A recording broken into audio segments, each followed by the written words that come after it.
And welcome, ladies and gentlemen, to the fourth round of the 10th season of the Bandit Racing League here in the Geezer Authentics Xfinity Series. We're going to do things a little bit differently tonight. Tonight was meant to be the first night of a new kind of broadcast setup we had going, but due to some tech issues, we have had to switch things around a little bit last minute. So we're going to be kind of adapting on the go, and things aren't maybe quite as polished as they are usual, but we're going to make it work. And we have a really good race tonight at a track that has only provided great racing here in the Bandit Racing League in the past. So tonight for the Field Filler Media 125, we have big hopes in store, and we are just coming to the end here of qualifying. Tonight's race is going to start a little bit earlier than usual. It is a longer race duration. It's 125 laps here at Auto Club Speedway, a track that's usually a little bit longer. So we won't really get too much of a chance for a proper intro tonight. We just got to get right into things here at California. But yeah, welcome everybody to the Field Filler Media 125, presented by, of course, as usual, Full Send Racing Network. Here in the booth, of course, Marshall Crocker Jr., founder of these broadcasts here, founder of Full Send Racing Network, and the typical, usual play-by-play commentator each week here on the broadcast. But joined beside me, as usual, he was going to be producing this week, but again, we're having some tech issues, so he's going to be back alongside me in the broadcast booth as usual. Welcome back, Mr. Evan Wall Media. How you doing tonight, Evan? Yeah, well, I was about to say I'm doing great. I'm doing okay. Well, like you said, we had some technical issues. Things are going to be a little bit different tonight than we hoped they were going to be. We hoped that they were going to be a little bit more polished. Turns out they're a little bit the opposite. But nevertheless, we're going to have a lot of fun. It's going to be a really good race here. And, Marshall always puts on a great broadcast. So he always does a great job of commentating and directing. He's going to do the same thing tonight. I appreciate it. Yeah, I feel like at the end of the day, the experience always helps out, even in the last-minute circumstances like this. So just a heads up, we are actually not going to green quite yet. There's going to be a quick little heat race system they're doing just to determine spots for those drivers who don't make the field. So we have a little bit of extra time here. Here you see this very far-out shot of the lovely Auto Club Speedway here. And that gives us a little bit of time to talk about our sponsors tonight. So we have time to go over some stuff. And first of all, as I always say at the very beginning, thank you everybody for watching as usual. Again, we were hoping this would be a slightly different affair in terms of the way it was designed and the way the start of this race went. But again, we got to get the race out to you, and it's genuinely going to be a great one tonight. I trust that Auto Club Speedway is going to provide good racing as it always does. It's a very high-speed track, very fast-paced. It's kind of really the closest thing you can get to a Daytona or Talladega aside from those two tracks. So it's going to be something a little bit different, but there are your three, what were meant to be your three crew members tonight. Of course, me as the commentator as usual, Evan producing, and then Aaron Wright, who's going to be joining us production-wise for the rest of the season. But as of tonight, it'll just be Evan and I. So, but yeah, we got to talk about your sponsor tonight, Field Filler Media, and they're actually a sponsor that I've taken a liking to since I found out about them. If you check their Instagram, that's where you want to go for them. So at Field Filler Media on Instagram, they have some really fun content. They got some memes and stuff there, keeping up with the NASCAR season, always relevant to the real world NASCAR, but also NHRA, so drag racing and things of that particular nature, as well as IndyCar, where I've got a little bit more partialness. I'm a longtime IndyCar fan myself, so thank you for sponsoring tonight's race, Field Filler Media. Really cool to have them supporting us. And again, go check them out on Instagram. The link, actually, I don't believe, the link is in the description below, I should say. So go check them out down there. And again, we'll talk more about them throughout the broadcast. But always good to see sponsors that we can shout out that are maybe, a little bit more. What's the word? A little bit more homegrown. People that are really starting up something cool. And I'm always happy to see some new, meme pages or something like that popping up. And we're in the era of new digital content that is in different forms than just what we do here on live broadcasting. So we will put footage of the practice race, like the heat in the background. This heat will not be for points. Like, this has no real stakes as far as our series goes. So we will just leave the footage up there in the background, turn it down a little bit. But as far as the season goes so far, we're going to take you through your race recap of last week's race at COTA. We're into the fourth race of the Bandit Racing League season this week. And COTA, man, what a race that was. I mean, the early stages of that might be the best battling, the best lap of road course racing this series may have ever seen.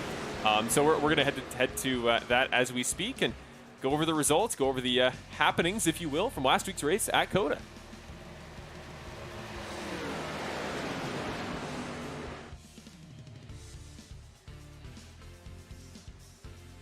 There we go. And in your race recap of the EvanWallMedia.com 25 at Circuit of the Americas out there in the deep American South in Texas. Well, it was Nick Nickerson on the pole. Probably not a huge surprise to most of you out there, alongside defending series champion Brett Guzik. But in the very first corner, an uncharacteristic mistake from Nick Nickerson, blocking off the inside too hard, just sends it wide off the exit of turn number one. Andrew Bedrosian, a first-time driver in the series, making his race debut, would take the lead in his very first race, qualifying from third on the grid. Well, Nick Nickerson would fight him back. A deep send into turn number 14 there on the very first lap. Made contact with Andrew. Andrew would take exception to that. As you'll see here, fights him back on the inside. This first lap, definitely maybe one of the best first laps we've ever seen in this series. But as far as really battling that would matter in the grand scheme of things, as far as the top 5, that would be about it. This was the other major battle we want to talk about, as Nick Nickerson would take the lead over again from Andrew. It was Christopher Hamilton and Brett Guzik. What a battle they had to the bitter end. You see here on the last lap, side by side, into the final real legitimate passing turn there at COTA in turn number 13. So Brett Guzik would go wide, would temporarily get the upper hand, but as he fights him back here into one of the final corners into turn 18, he would not get it done. Christopher Hamilton would win that battle, would take home his first podium in series history. But Nick Nickerson, first win of the season. We went to the road course. He has a bit of a reputation in this series. We go to a road course, you expect Nick to take away the win, but in just such an impressive fashion, really, to be under a little bit of duress there early, where often we don't see that from Nick. A lot of the times these wins at the road courses for Nick are pretty cut and dry. So I'm curious to get your perspective there, Evan, on last week's race. Just, we talked about it beforehand, but we thought that there were definitely some guys that were improving there at the road courses as the season went on. Obviously, Andrew Bedrosian, a first-time driver. We didn't know what to expect from him, but Christopher Hamilton, who finished second, has always been quick. Brett knows what he's doing at the road courses. So what was your big takeaway from last week's race there at COTA? Well, I would say my big takeaway is that we can have a road course race that is really entertaining, because road course races are always fun. They're always a great time, but they tend to be in my opinion, on a little bit of the boringer side of races that we have. Just the normal oval track is usually a little bit more fun to watch for me as an oval racing fan compared to the road races, and that one was one that I really was on the edge of my seat almost all race, and it was probably the most fun road course race that we've had, of just action and things consistently going on. And so I think for me it really just proved that that there's some, if we get the good drivers on the right road course, it can be a lot of fun. And I think COTA definitely was the right road course. You talk about a technical track that isn't particularly easy to master as far as difficulty. And Nick Nickerson was talking about it the week before. It's a track that he doesn't particularly love, and when Nick struggles with a racetrack, especially a road course, it's going to be difficult. So yeah, it was really interesting to see how that played out and see how guys learn to adapt to it. But it was definitely one where anybody could finish at least a single lap, and you definitely saw quite a bit of that last week. So well, that's been kind of the story of last week's race. Again, through a different winner in 3 races. It was Mark Allen Bivens winning our first race of the season at Daytona. Then, of course, the next week it was Benjamin Lacey winning at Las Vegas on the last lap from Brett Guzik because he ran out of fuel. And this week it's going to be Nick Nickerson coming in as the defending race winner.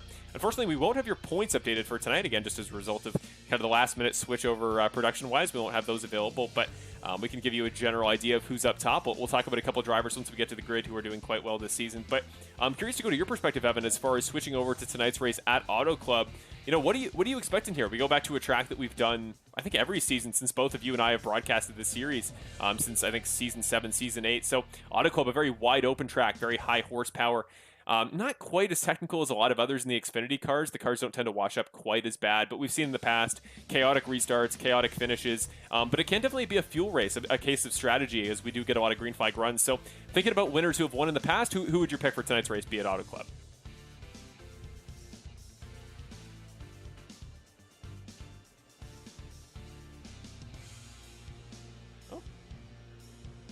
Okay, we've lost connection to Evan Wall for just a minute, so I guess I will go into my pick of what.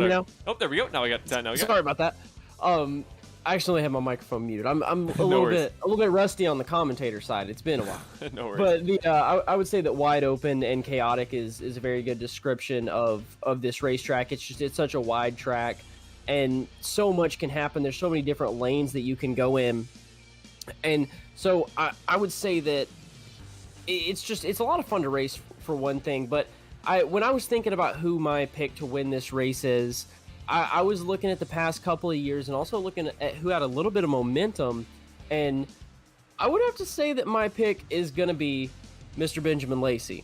But my who should be the producer today, my buddy Aaron Wright, he had his pick. I asked him who his pick was going to be, and he, after looking at the stats of the last couple of years and everything, he picked Cody Welch, and I think that is a great pick as well. So either one of those guys, I don't know, but I'm going to have to go with Lacey. What about you, Marshall? Yeah, I think Cody's a great pick. We talk about him every week. It's a storyline that I try not to beat to death because, man, he's certainly making one of the greatest all-time kind of narratives in Bandit Racing League history. But no, for me, I'm going to go with somebody a little bit different, somebody that really is capitalizing off momentum from last week, somebody who's been on my radar for a while. I'm going to go Christopher Hamilton for tonight. Newly joined GFR Racing driver. It's not going to show up on his graphics tonight, unfortunately. Again, just result of some tech issues. We didn't get time to get that updated, but he has now joined GFR Racing. Made up of course, as usual, Nick Nickerson, Kevin Foster, and Ricky Hart. The 1 for Hart, the 2 for Nickerson, the 8 for Foster, and then the 15 is going to join that stable. So it's going to be really fun to watch and see how he develops. Working with these other very experienced drivers for GFR Racing Motorsports, like 3 of the best in series history, all former champions in their own right. So definitely know what they're doing as far as that goes. I'm actually just going to quickly throw it to you, Evan, because we're watching this race here in the background. 6 laps to go in the consolation race. Do we know as far as what the stakes are going to be for this race? How many make it into the final race? Yeah, so for the consolation race that we're running right now, the top 6 drivers are going to advance. We have 14 drivers in right now, and the top 6 are going to advance. And one big thing, right now we have Mason Flagar and Brandon Jackson. They're the drivers that are up front here, but I feel like it's a big thing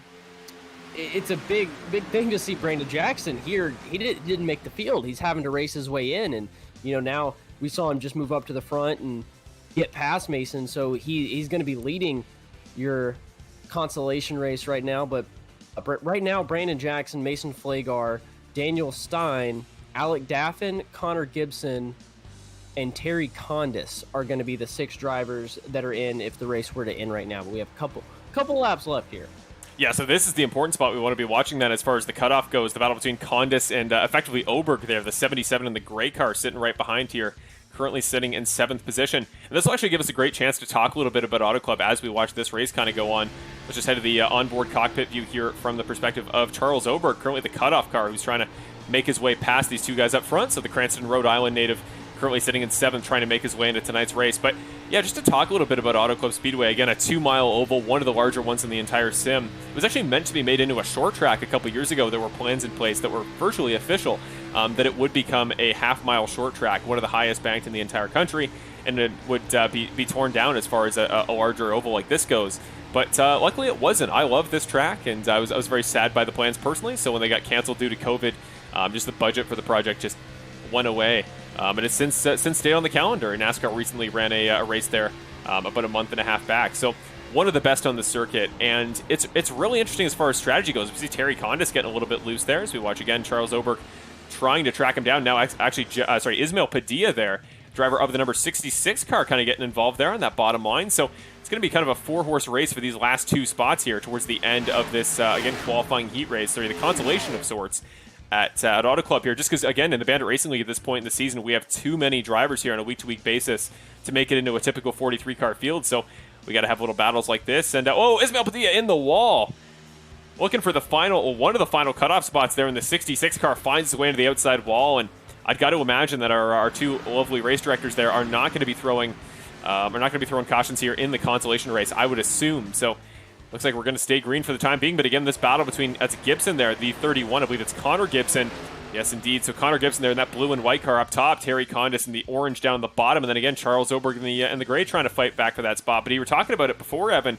A guy that we were really surprised didn't make the field, flat out in this race is Brandon Jackson. You want to talk about former races in the Bandit Racing League at Auto Club. Brandon Jackson dominated in Season 8 last time we were in the Xfinity cars. It was the last-minute win by Benjamin Lacey there, the hometown driver, your pick for tonight's race here, a California native who took away the win at the last second there. But yeah, Brandon dominated that race. So to see just a couple years later, I know it's qualifying, but that should tell you how similar this race is in a lot of capacity to a super speedway like Daytona or Talladega, where qualifying can be pretty up in the air, and the fact that a former driver who almost won this race didn't make a 43-car field is pretty crazy.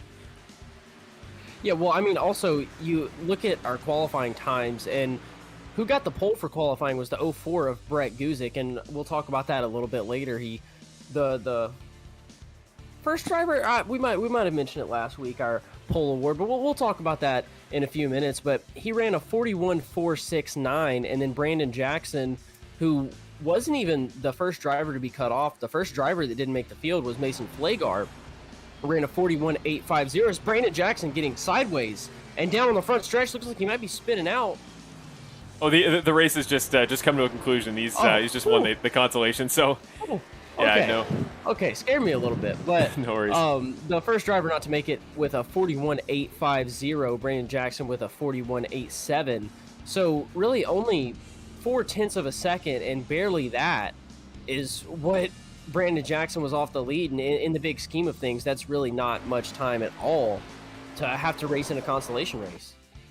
Well, there you go. Brandon's going to do a quick slide there into the outside wall to cap it off, and that will bring us to the end of our sort of pre-race festivities here. We have a warm-up scheduled, so again, we have a couple more minutes to talk about a few things as drivers just run a few more quick laps in preparation for tonight's race. But before we go too much further here, we're just going to keep an eye, see if any drivers go out for a couple laps, and we'll jump to their perspective just to have something to look at. There's Nick Nickerson, again, last week's race winner at COTA, a Circuit of the Americas there, who's heading out as we speak. But we just want to take a moment here to do a quick dedication there on behalf of the race to Anthony Marqueta, who's a very very special name for us in the series. Again, one of many Bandit Racing League fans like yourself who have supported the series for a very long time. And yeah, it's we just want to commemorate Marqueta, who is Jonas Lazada, a series driver, I believe driver of the number 71, if I'm not mistaken.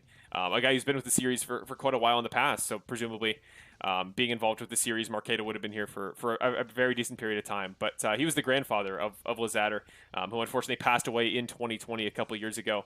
Obviously, as always, our condolences, and we really want to take this moment to highlight him. But he's especially significant here to Auto Club Speedway tonight because he was one of the civil engineers. He was the civil engineer for Auto Club when it was built. And that was years ago. Auto Club, one of the oldest tracks on the calendar. Like, series have been racing here at California for years, so has special connection here to Auto Club, and we just wanted to take the time to dedicate to him tonight this race in honor of Anthony Marqueta. So again, sincerely thank you for bringing this to our attention.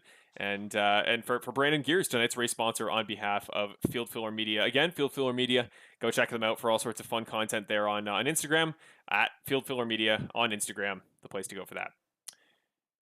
And with that, we are now ready for tonight's starting grid here. Let's bring it through. And, well, who is the winner of this week's...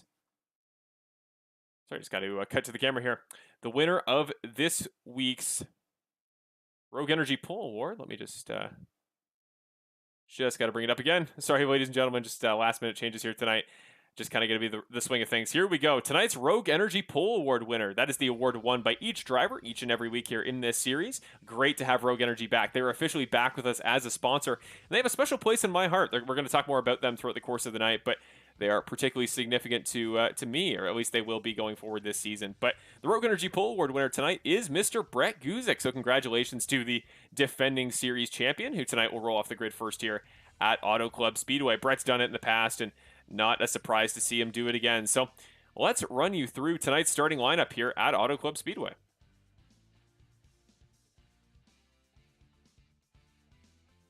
And on the pole, as just mentioned, Brett Guzik for BC Sim Sports is going to roll off on the front row in the 04 car, a 41.469 second time. Following up him on the outside row, that is the man that was picked pre-race by Aaron himself. It is Cody Welch in the 85, running just 31 thousandths of a second off of the top time there. Second place motorsports driver will start in the second spot. Benjamin Lacey, former series winner this season, winner back at Las Vegas, starts in third alongside Curtis Yancey on row number 2. Last week's first-time podium sitter Christopher Hamilton starts alongside Benny Hogan. Nick Nickerson and Sean Britt are going to make up row number 4. Following them, we're going to have Jonas Lazada and Bill Hills. We just talked about Lazada. Hopefully he and the 71 car tonight in honor of Marqueta have a good night here at Auto Club Speedway. Then it's Presley Gilson starting in 11th. David Lakey rolling off alongside him in 12th. Then it's Hilbrands and Foster on row number 7. Only going to have time to cover the top 20 here. We'll go through the rest of your field as we come to green. But after that, it's going to be Travis Smith starting alongside Jason Greenwell, the pompous man himself, as we call him in this series. After that, in the 19th is Christopher Ferrara and the Canadian Joshua McQuiggan. That is going to round off your top 20. Again, not going to get a chance to show your entire grid tonight, unfortunately, due to some last-minute changes. But the pace car is off onto pit road. We are ready to go here, ladies and gentlemen. Let's get it started here in the Field Filler Media 125 at Auto Club Speedway. Drivers already pulling out. We are ready to go.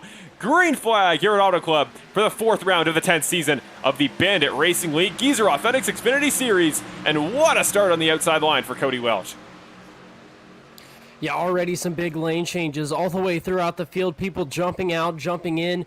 moving around all the way throughout the field. And, you know, Cody Welch with the huge jump here. I'm sure the fans are loving that in the YouTube comment section. Plenty of big fans here for Cody Welch here all season. The last 3 years I've been in this series, he gets great support, and that 30 race now winless streak since Rockingham in Season 8, could it come to an end tonight? He's been trying for ages. We're not going to jinx him. We're going to try to keep it to a minimum, but right now we got some really exciting swaps for position happening right now. Sean Britt there, driver of the number 98 car. He's already up here into 6th. He's there on the outside line, that white and black car behind the all-black 5 of Benny Hogan. But across the line for the first time, it's going to be Welch leading us across the line first, but now it's Brett Guzik on the inside. Going to try to send it under your pole sitter, trying to get back to the front. Yeah, and already 3 wide there, a little bit further back with Eddie Lacy and some of these other guys, but Brett Guzik going to be able to make the pass and going to take the lead here early. Going to go on board here with the driver of the number 5, Benny Hogan there, a former, well, pretty successful driver here, if I remember correctly, at Auto Club. In fact, I think he may even have a podium here the last time we ran this track in season number 8, so don't be surprised to see a good night from Hogan. A big slide from the 5 car, actually. He's almost in the, he is in the outside wall. What has happened to Hogan? I think Lacy there got under him, and the 5 car just got shoved up a little bit by a couple cars underneath, so suddenly a race that was off to a very promising start there, qualifying 6th for Benny Hogan. Suddenly he drops back and now occupies the 13th position, but still no cautions as of yet in tonight's race at Auto Club.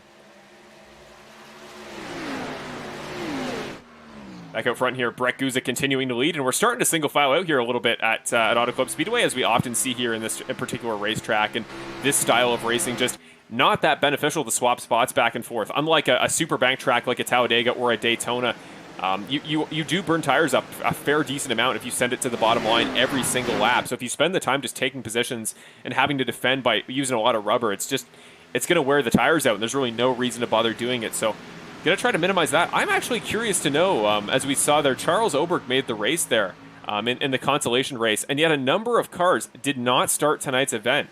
If you look down at the bottom of the timing tower, we're seeing a bunch of guys that just appear to not be on track. So we'll try to see if we can find out what the particular reason for that issue is, but whatever it is, there are a number of drivers who are not currently registering as on the racetrack. They are, though. If we go back to the back of the field, for whatever reason, they do appear to be showing up. So okay, we'll figure. I think I may know what the issue is here. So let me just, in a brief moment, we'll go and jump away to that. But going back live, it's Brett Guzik continuing to lead the race. He's led every lap since Welch led the opening lap of tonight's event. Then it's Curtis Yancey settling in behind. Cody Welch, again, former race leader and teammate of Cody Welch, Benjamin Lacy, sitting there in 4th and up 2 spots.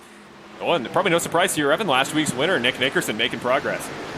Yeah, no surprise at all anywhere we go. I feel like we talk about it every single week. The 2 car of Nick Nickerson is always going to be dominant. It's nothing new. And here he is coming up through the field already. But you know what? Another driver coming up through the field, the 51 of Curtis Yancey, doing a great job. Already up to 2nd position. He's got past Welch and running very cleanly in 2nd right now, trying to track down Brett Guzik. It's going to go to a brief technical difficulty screen here, ladies and gentlemen. I figured out what the issue is. Just going to take a brief moment to get it fixed, and then we'll be back to all good as usual. Again, just last minute changes here as a result of some pre-race tech issues, but we're getting it figured out, and we are still in roughly the same approximate order we were. There we go. We are back, and it is still Brett Guzik leading from Yancey, Lacy, Nickerson, and Welch. However, the order on those last 3 drivers in the top 5 has changed. Welch has gone backwards, Lacy's moved up, and Nick Nickerson now to a race best 4th place. There you go. You see the bottom of the board now all set as far as the timing tower goes. But into the top 10 here, we see Bill Hales, who qualified up there in 10th. Now he drops out as Christopher Hamilton moves back into the top 10. He qualified 5th. He's down 5 spots. A guy who's moving his way through the field like a madman. Driver the number 44, Cale Zook, up 19 spots in the first, 6 laps here? 7 laps now at Auto Club. Qualified down there in, where did he qualify? That would have been down to 36th. Now up in 17th. What a start to the race. And Evan, that tells you all you need to know really about tonight's race at Auto Club. Just so many draft opportunities, some great slipstreams. And again, I think at this beginning portion of the race, we're not going to see guys really bothering to defend all that hard. Yeah, I don't think so either. I think drivers are just kind of going to settle in and ride. But you know what? I never tend to be right when I guess something like that. I don't know what guys are going to do, but we're going to find out. We're already 8 laps in, and Auto Club is one of those interesting racetracks because you've got so many places that you can go. I feel like it's so tempting to, sit it down under somebody or it's such a wide racetrack and so many holes open up. It's so tempting as a driver to just put yourself in that hole and try and gain, one more spot. So you never really know what's going to be going through these drivers' heads. Is right now the 51 of Curtis Yancey looking to take the lead away from Brett Guzik. Yeah, Curtis Yancey, if we wanted to guess, Evan, probably not a guy that's going to be particularly content to just sit around and sit behind Brett Guzik for too long. Now, Brett might fight him back. Big block there, an attempt at a block from the 51 of Yancey. Guzik putting it below the apron there, just tucking himself on the white line, gets back under, and is going to be in a pretty favorable spot there. He's going to have the momentum into turn 1. So the 04 car didn't lead the lap, but he should lead coming out of turn 1 as he's going to slide back up in front. Yeah, great move there. But here, the 51 coming back. Oh, we're 3 wide. Back up to the front. Further back. Yeah, sorry, just for a second. Yeah, Curtis Yancey, I'm amazed he got the run off the corner he did, but he flew by, and he brought Benjamin Lacey with him again. Former race winner this season. We haven't seen a repeat race winner in the first 3 races. Could that change tonight? Further back, Alec Daffin got off track. That 48 car, he has significant damage off the inside wall off of turn number 2. There we go. Caution flag comes out. First one of the race here, and we see damage in the background of the 88 of Michael Campbell. Another driver caught up in that wreck there. So a couple names involved. Of course, Alec Daffin had a great race last week at COTA. I believe he finished somewhere in the top 10, towards the latter half of the top 10. So surprised to see him this far back this early on, of course, as a result of a wreck. So we are going to go as usual. If you want to jump forward a little bit here to your Apex Sim Racing replay, presented as always by Apex Sim Racing.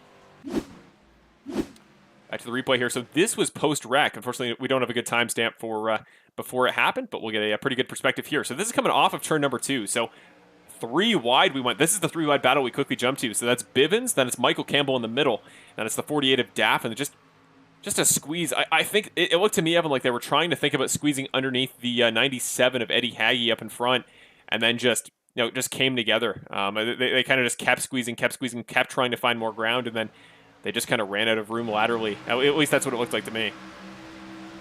Yeah, it looks like one of those just 3 wide, and that's one of the things about this racetrack is that you can run 3 wide, and there's really not a problem with it. But he just bounced off the 76 of Bivens up there on the top, and then once he made that move and started coming down, there's really not much he can do. He was just along for the ride at that point.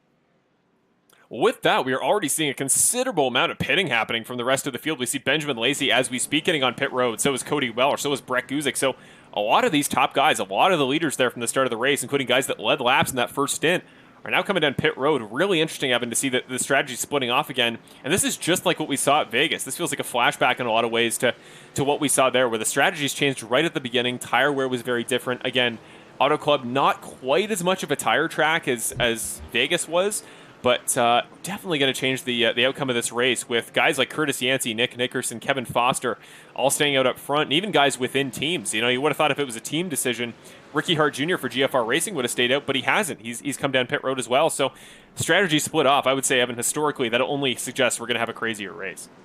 Yeah, I can definitely say that we are probably going to have a much crazier race. And what's interesting is looking at this, looking at the time that drivers are on pit road. A lot of these drivers that pit, like Brett Guzik, he was only in his box for 4.2 seconds. Benjamin Lacey was only in for 6 seconds. So, that's not enough time to take 4 tires. I don't even know if that's enough time to take 2. I think these guys are just filling their tanks up and just getting topped off on fuel. And, that might not be a bad call because Brett Guzik, he did that. He topped himself off on fuel, and he's only sitting in 9th position right now. Yeah, honestly, I think it's a great idea. I think if enough guys are going to come down, it seems to be the consensus that it was. Brett Guzik, think about him in 9th. He pitted from one of those front spots, and sure, he came down pit road, but if he finds this spot more favorable as far as long-term strategy goes, he's only starting 9th. He's starting in the top 10 alongside Benjamin Lacey there, who also gets back in the top 10 after pitting. So probably not a bad move in the grand scheme of things, especially considering how few guys actually stayed out. Yeah, you have to go down pretty far before you see someone who it looks like they took tires, and that's Jason Greenwell, all the way back in 25th. He was in for 14 seconds, so I would assume that that's a 4-tire pit stop right there. Sean Britt, the 98 car in 33rd position, he was in for almost 30 seconds. He may have had some sort of damage or something like that, but yeah, it's most of these guys from ninth place all the way down into the 30th positions. A lot of these guys came in and they only stayed in for a max of 7 seconds, so a good majority of them. Well, just another quick reminder here before we go to your first green flag restart of the race. Again, just a reminder, everybody. I know we were announcing last week we're going to be changing the format of the broadcast, changing how it works on the production side, and that still will be happening in the future. We actually have 2 weeks to get that figured out because we have a 1 week break next week on Wednesday where we aren't going to be broadcasting here. The Bandit Racing League will take a break, and then we'll be back in 2 weeks. But until then, we're going to make some changes. Just had some tech issues before the race that unfortunately mean that we're back to the usual setup. But this setup hasn't really steered us wrong in the past. It just means that some stuff tonight, unfortunately, wasn't ready the way it was meant to be. But hopefully we still get everything considered tonight, and hopefully we don't miss anything major. But for now, we are getting ready to go back to green. Nickerson on the inside. Yancey, your race leader here on the outside, the 51 of the 2. Taking us to green. Green flag. Here we go at Auto Club for the first restart in the Field Filler Media 125.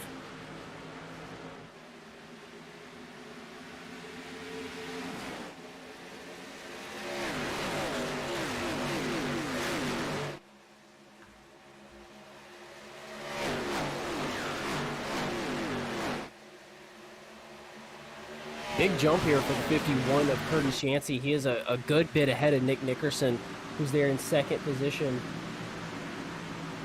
Yeah, great jump there. Looking off the back here of the 51 of Curtis Yancey, just look at the run he got there off of turn number 2 back to these 2 guys behind him. Those are Jason Rome and Nick Nickerson. Here we go. This is going to be a fun little battle here between the 81 and the 2. Not a battle I can remember seeing at any point this season. Right behind them as well, Jonathan T. Baker in the 36. Remember how quick he was at Las Vegas? He led a number of laps in that race.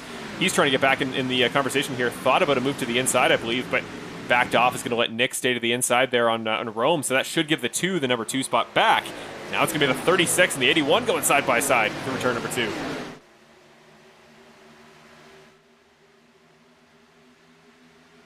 On the backstretch here, you see Kevin Foster moving back into the equation. He's kind of been a silent figure most of this season so far in the first 3 races, but he's been racking up a fairly decent haul of points. And the GFR Racing teammate of Nick Nickerson, you got to wonder if the 8 car is going to get involved in this battle, and maybe the 2 and the 8 are going to work together as we've seen many times in the past. Right behind him is the 7, of course, of Benjamin Lacey, again, your race winner earlier this season at Las Vegas. And this season, remember, in our current championship format, a win does not punch your ticket to the playoffs. You got to make it in on points. So Benjamin Lacey, in years past, would have been comfortably into the playoffs by now. But no, this race means as much for him as it does for anybody else, as he does not get punched in based on that win. So Benjamin Lacey, got to wonder how aggressive he's going to be. But historically, the way he won that race in Season 8 here at Auto Club was he just took his time, made a strategy call late at the end, and capitalized when he needed to.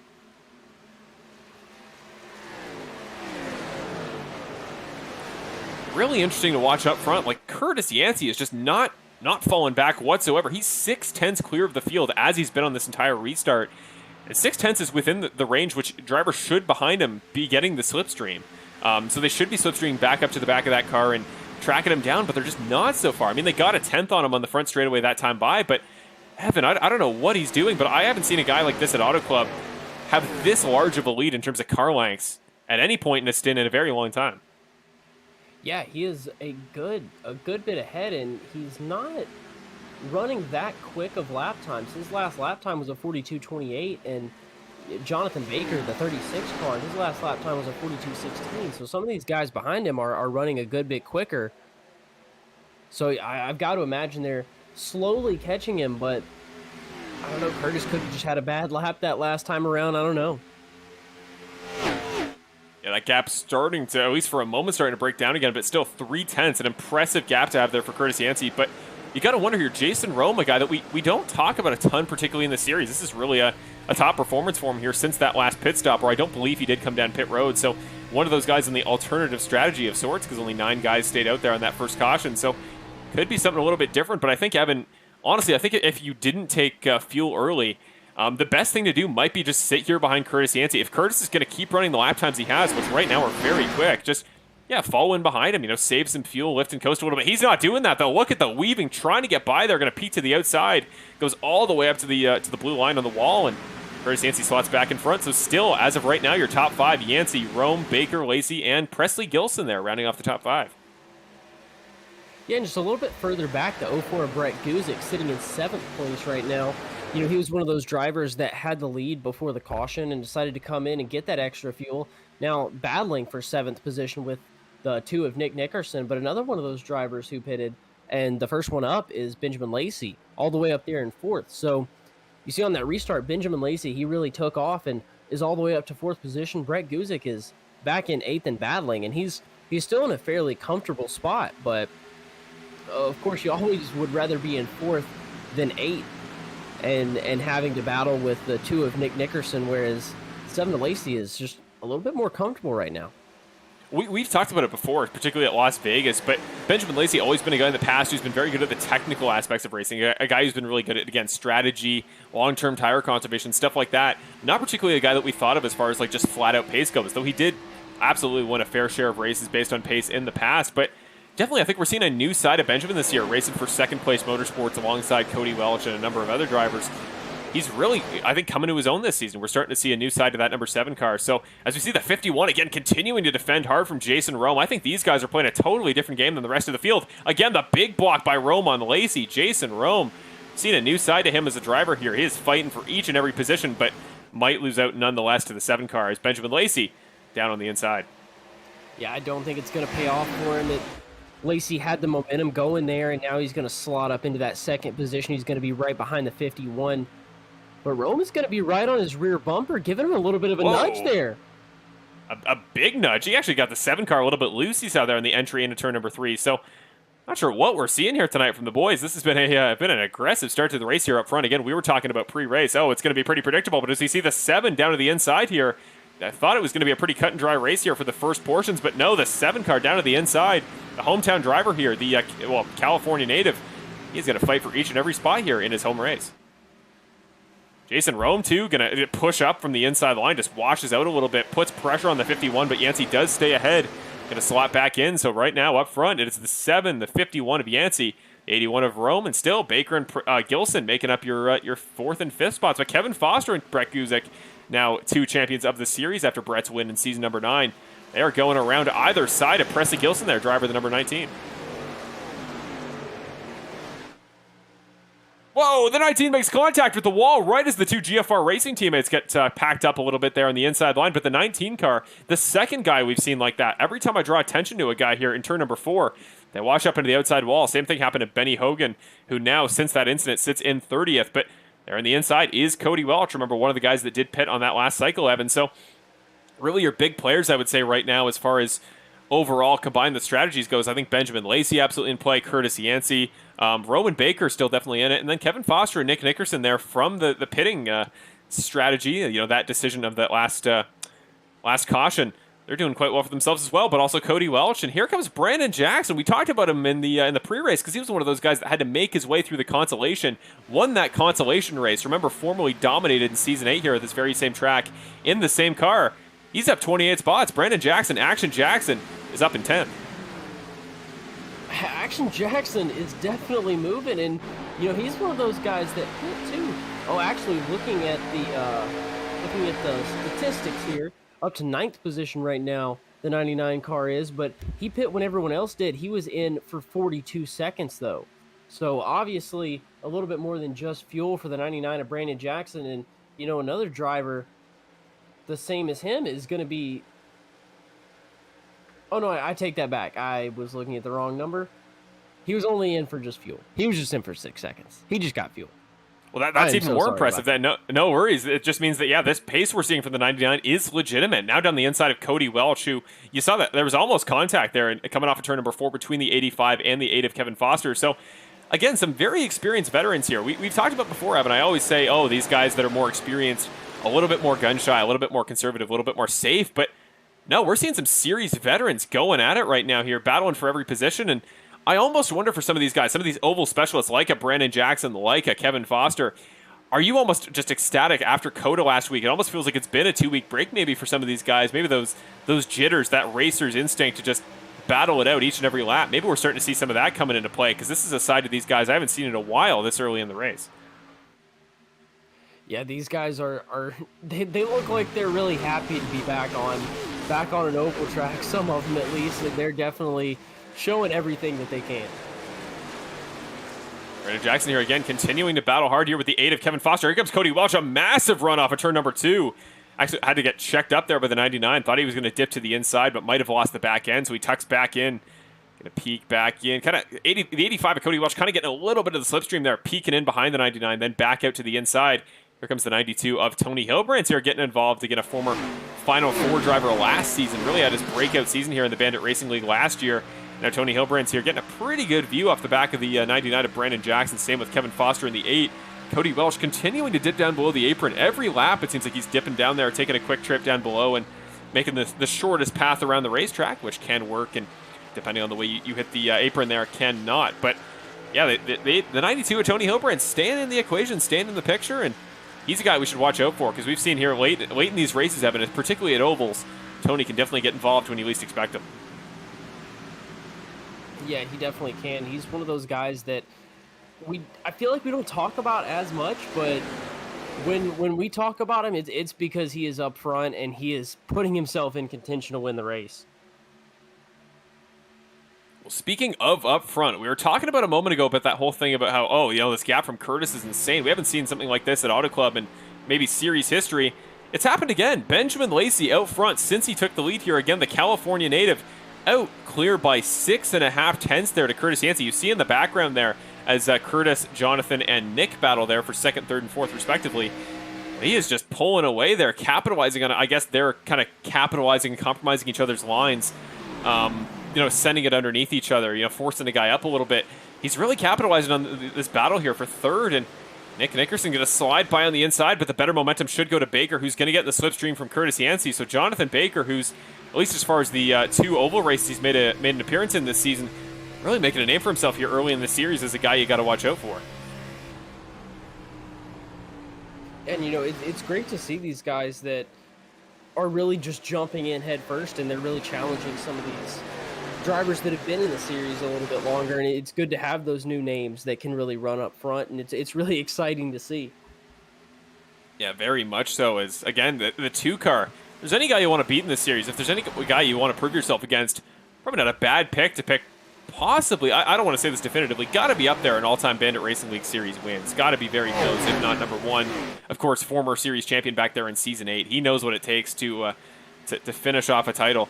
Here he comes down the inside again, going to the apron. I think it's his first time going that low, and they've both gotten by Curtis Yancey as the 51 car stays up high there off of turn number 4, and he's going to lose 2 spots, now 3 spots, as Brett Guzik, tonight's Rogue Energy Pole Award winner, is going to head back up into the 4th spot, trying to get himself back into the top 2.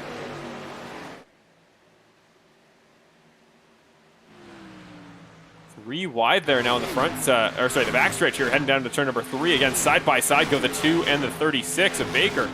See further back in the field, guys are kind of single filing out a little bit. Then we got a side-by-side battle between Foster and Rome, which Foster for the time being will win as he slides up in front of the 81 and off turn number 4 he goes. That was a cool camera view. It's still basically a battle here between the 2 and the 36, and that's about it here as Curtis Yancey's going to have to slide in behind Brett Guzik. But yeah, I think we might be starting to see, Evan, that the tires come more into play because Curtis Yancey really falling back there. Remember how dominant he was early? He was doing great, but Benjamin just gapped him, and now all of a sudden Curtis finds himself down 3 spots in about 2 laps. Yeah, Curtis could just be riding. Knowing Curtis, I doubt that is his mindset, but he could just decide that he want to save a little bit, maybe save his tires a little bit, maybe even save some fuel. I'm not exactly sure as he's gonna hop down onto pit road, actually. Yes, sir. First green flag pit stops of the race, and these are the guys that didn't pit early on, so that should give us a good estimate, Evan. That was, 30 laps? A lot of that was spent there under caution row, at least 3 or 4 laps. So let's estimate maybe 26, 27 laps here on a tank of gas. That's going to be important to note tonight at Auto Club. But yeah, all these guys coming down pit road. So that's Nickerson, Yancey, Rome, Baker, and Gilson. Some really big names in this pack as they come down pit road, and we will see who comes out the best of that group. But back up to the front, that's only going to extend the lead for this guy, Benjamin Lacey. He's got a country mile back there to Brett Guzik, not even a count that I can count there in car length. So what a race so far for Benjamin Lacey. Again, the last time we were in the Xfinity cars, he didn't dominate this race by any means. He led maybe 2 or 3 laps there en route to the win, but tonight we're seeing a much more considerably impressive drive here early on. Here comes Brett Guzik down pit road, joining a couple other guys like Kevin Foster, who comes down as well. Presley Gilson there in the 19 car, David Lakey in the 84. So there is the 77 of Charles Oberg, who walks up a little bit, but sorry, nope, that was just an early pit box. I thought he got a little bit sideways. There's the 84 of David Lakey.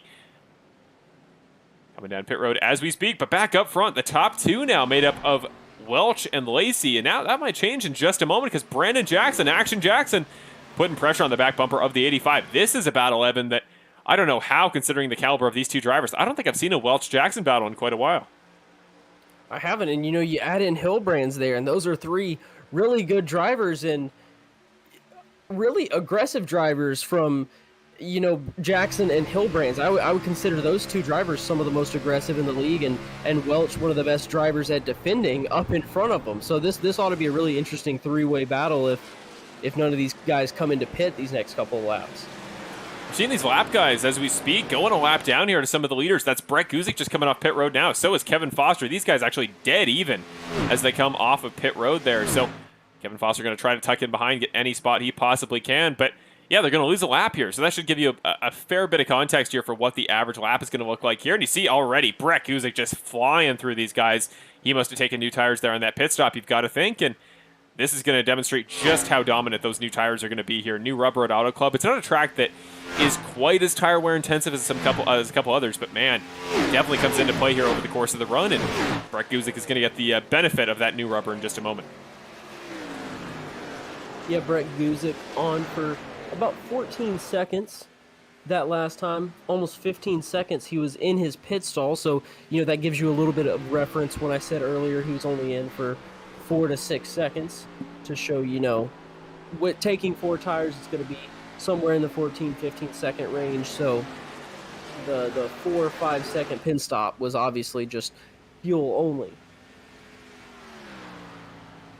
Looking back a little bit, this is a battle we have seen before. Brandon Jackson, Tony Hillbrand side by side coming across the line right in front of Kevin Foster, who's presumably fresh tires should start kicking in just a moment. Yeah, he's going to dip below Brandon Jackson, so Hillbrand's got the better run there into turn number 1. He's going to lead out of turn number 2, and here comes Jackson here, hopefully getting a run off the outside line there to make this 3 wide on the backstretch. No, Foster's going to tuck into the inside. Might actually block him off there from making a move back up if he gets a run on Hillbrand. So really technical stuff here. Like it's such a fascinating track here at Auto Club because it is big. 2 miles, a lot of horsepower. You carry a lot of speed through the corners. You could almost think about it like a super speedway, but it's a lot more technical than that. And these guys are discovering that right now. So there goes Foster. He's starting to have those tires kick in a little bit, but up front on track, maybe not so much for position, but Brett Guzik there making considerably better time there, breaking away from this pack. So I wonder if Kevin didn't take tires. I don't know, Evan, if you can go back and check how long that pit stop was for the number 8, but that would definitely give us a little bit of context about how quick these new tires are going to be versus the old tonight. Yeah, Kevin Foster with a 12-second pit stop. So I don't think that's quite quick enough to take 4 tires. That could be topping off on fuel or possibly a 2-tire stop. So I'm not exactly sure when it comes to that time. Yeah, I think with 12, I'd probably estimate that's a 2-tire stop, which is interesting take partial tires here, because in this series, usually guys save full sets in the case of cautions. If you get a caution, free pit stop, doesn't matter quite as much how long your pit stop takes, you take 4.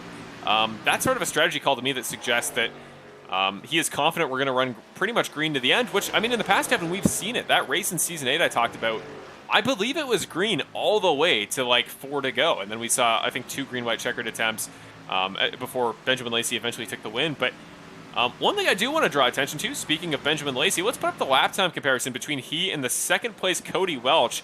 That gap is falling. Cody was almost 4 tenths faster on lap 35, on 36, almost 2 tenths faster.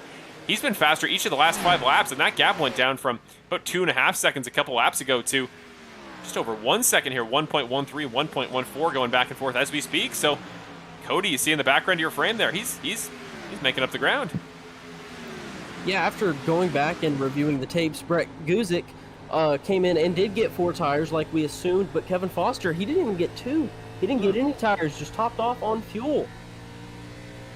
Interesting. So that must have been a very long fuel stop then for 12 seconds. So cautions tonight are going to be crucial in regards to pit stops if non-caution stops take that long under green. So that'll be something to watch out for sure. Up front there, you see Jason Rome just about to pass Benjamin Lacey for the race lead, but again, 1.13 seconds. Cody Welch fans there in the chat here on the YouTube side. We haven't really got a chance to go to you guys yet because we're just kind of getting things figured out on our side. But I want to hear from you guys. What do you think, and how are you feeling so far early in this race? Now just about a third of the way in. This is a battle we're very familiar with seeing because remember, it was Lacey and Welch battling it out for the win at Las Vegas a few weeks ago. Now the 2 teammates for second place motorsports are back up front battling for the lead here once again. at Auto Club. And last time it was Lacey just got the better of Welch, just flat out, I think, beat him on pace there, partially because I think he pitted a little bit later, was on fresher tires. But tonight, you know, no excuses tonight, Evan. They're on equal strategy. They both pitted under the caution, and now we're seeing Welch just has a little bit better pace at the moment. Do you think that's maybe just, you know, speaking to maybe Lacey's kind of backing off a little bit, taking it easy on the tires? They're maybe trying to bunch up? No, they are not, because Cody Welch coming down pit road as we speak. Yeah, I'm not exactly sure. I think Welch is one of those guys that he knows when to save his tires. He knows when to save and he knows when to push, and it may have just been a moment where he was saving a little bit. Could potentially be the case. Tony Hilbrand's coming down pit road as well. Brett Grunwald, the guy we were talking about a ton at the start of the season. Remember how quick he was at Daytona. Now we see it's Christopher Ferrara, Benny Hogan now on pit road, Steve Ulrich as well, Terry Condis. A couple guys coming down with us. So there is Hogan, there is Grunwald in the pits. There is, you see the top of the 25 car of Steve Ulrich, and there is the 32 Home Depot entry of Terry Condis. But back out front again, here comes Benjamin Lacey, as I was predicting. Here he comes down pit road, one lap behind his second place motorsports teammate of Cody Welch. Yeah, Brandon Jackson going to stay out, so that's going to put him up to the lead. Ricky Hart Jr. going to take second. Christopher Hamilton in third. A couple other guys coming in. Bill Hales, Jason Greenwell, Kel Zook, Daniel Stein. A good bit of guys coming down pit road this lap.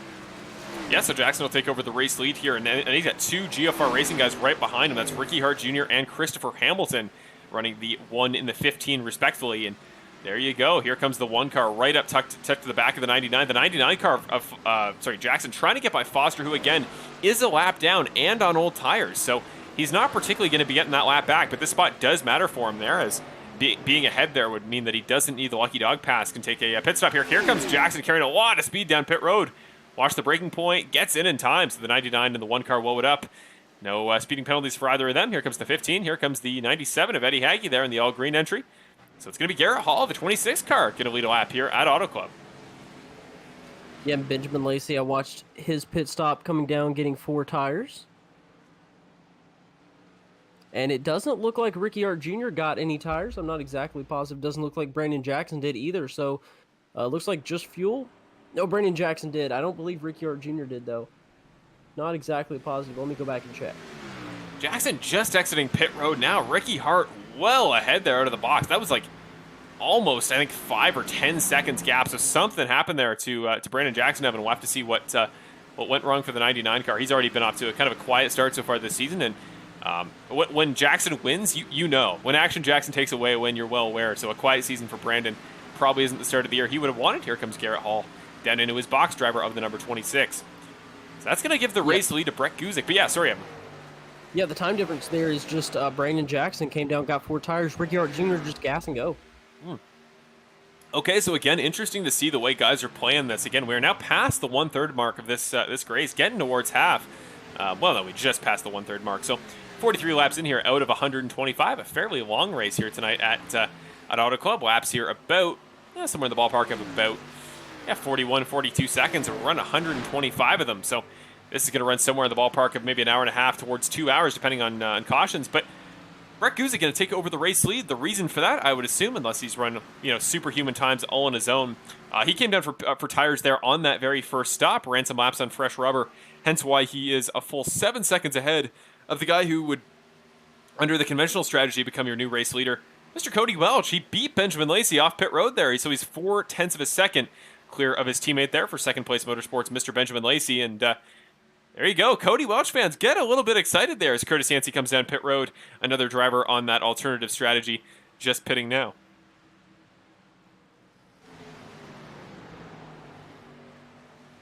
I mean, I think the constant storyline we always have here in this series is the looming threat that could this potentially be the race where Cody Welch finally gets that win to break that streak since Rockingham in Season 8. And again, this is the part where things I say start jinxing people, so I want to keep it to a minimum. But just a reminder, Cody Welch there, who was an incredibly dominant driver in Season 8, back the last time we ran these Xfinity cars there. He was incredible that season, was racking up race wins, had 3, I think, in a span of about 4 or 5 races there mid-season. But after that 3rd win at Rockingham, it just ended. He's had 8 second places since that race at Rockingham. No wins in that period of time. Now 30 races over a season, almost a season and a half here in the Bandit Racing League. The weirdest winless streak in series history. In that time, he made the Final 4 in both seasons. No titles in either year, but this season again, racking up the podiums. He got one at not COTA, but the week before at Vegas. And now tonight, the optimal strategy so far would appear for him, and he's leading his teammate there in the 7 car. Evan, I mean, what signs are there to suggest maybe that a race will go better for Cody than what has traditionally kind of ended his hopes at a win in the past? Yeah, I really don't know, because we have so many races where it's not like Cody's never up front. Cody's consistently up front. It just, those things haven't been able to click. But you know what? Looking at the comments, apparently he's going to win today. So maybe that's all it takes. It just takes those guys saying he's going to win, and we'll see him in victory lane. I don't know. We're going to find out in... Well, we're on lap 46, so I'm not that good at math, but we'll find out in a little while. when it comes to when it comes to fan support here on the YouTube side of things, I don't think anybody at this point in the series these days has any more support than Cody Welch does. So I'm sure not only watching the race back, I'm sure the support means a ton to him, but some part of me believes that in some capacity, Cody Welch can get fueled on and inspired by all the kind words there in the chat forum. And again, if you were here supporting any driver in the series, we got about 30 viewers, somewhere in the ballpark of that right now. Any driver you're supporting in the series, let us know. We see some support there for David Lakey, driver the number 84, so let us know. But side by side here, Benjamin Lacey, Cody Welch taking us too wide on the inside line here through turns number 1 and 2.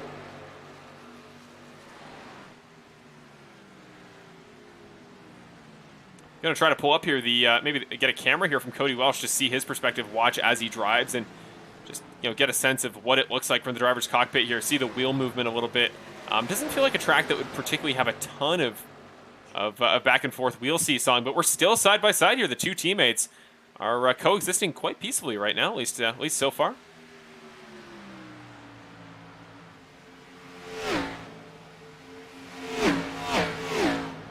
Side by side again here into turn number 1 at Auto Club. Here we go. The 7 getting a better run this time through the middle of the corner. Might clear him off of turn number 2, and he does. There we go. Benjamin Lacey there taking over the 2nd spot. Brett Guzik still your race leader up front on the alternative strategy, but that alternative strategy could play out as the best one. Remember back to Las Vegas, Evan. I mean, we found out there, sometimes Brett Guzik knows what he's doing when he tries a new strategy. Unfortunately, it was half a lap, I should say, short on fuel on that particular occasion, but I don't think for a driver as experienced as Brett Guzik, Evan, that he's going to make a mistake on calculating fuel twice.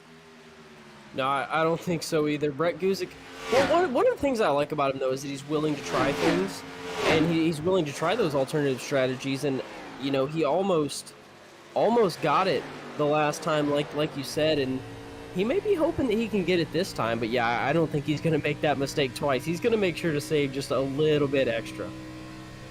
There you go. Go to the driver camera there on Cody Welch's perspective. You see the hands moving quite a bit. They're just steadying the car on corner entry, getting it loaded up in time. But you saw a smile on the face there just a moment ago, the 85 car. He's having some fun there, and you got to think that he and his teammate there, Benjamin Lacey, communicating there in the background, doing some talking, some planning, just talking it through. And I found historically in the past, whether it's a spotter, a teammate, somebody else to talk to, just having somebody there in the cockpit with you, you can keep you company.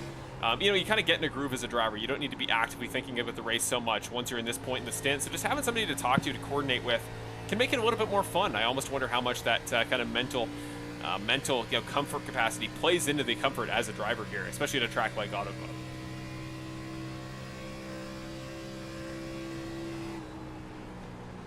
Back into turn number 3 here again, still about maybe 2 or 3 car lengths back since Cody Welch was passed by his teammate Benjamin Lacey, and since then we have kind of settled into a bit of a groove here. So we're going to take a quick break. Actually, going to go to a quick side-by-side commercial. Not going to take long. We'll be back in just a moment here, but we are going to continue in a moment with coverage of your Field Filler Media 125 here at Auto Club Speedway. What a race it's been so far.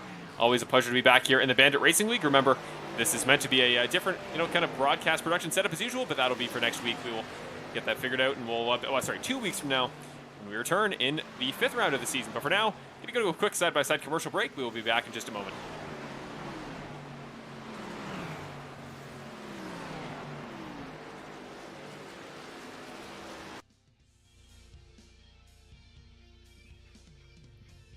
Yep, there you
And we are back here at in the Field Filler Media 125 here at Auto Club. The battle for the lead now continues between Lacey and Welch. Brett Guzik, you saw there in the background, getting passed by the two guys on fresher tires. So we're going to continue along, but very quickly before we go too much further in tonight's race, we want to throw out an opportunity to those of you who may potentially be interested.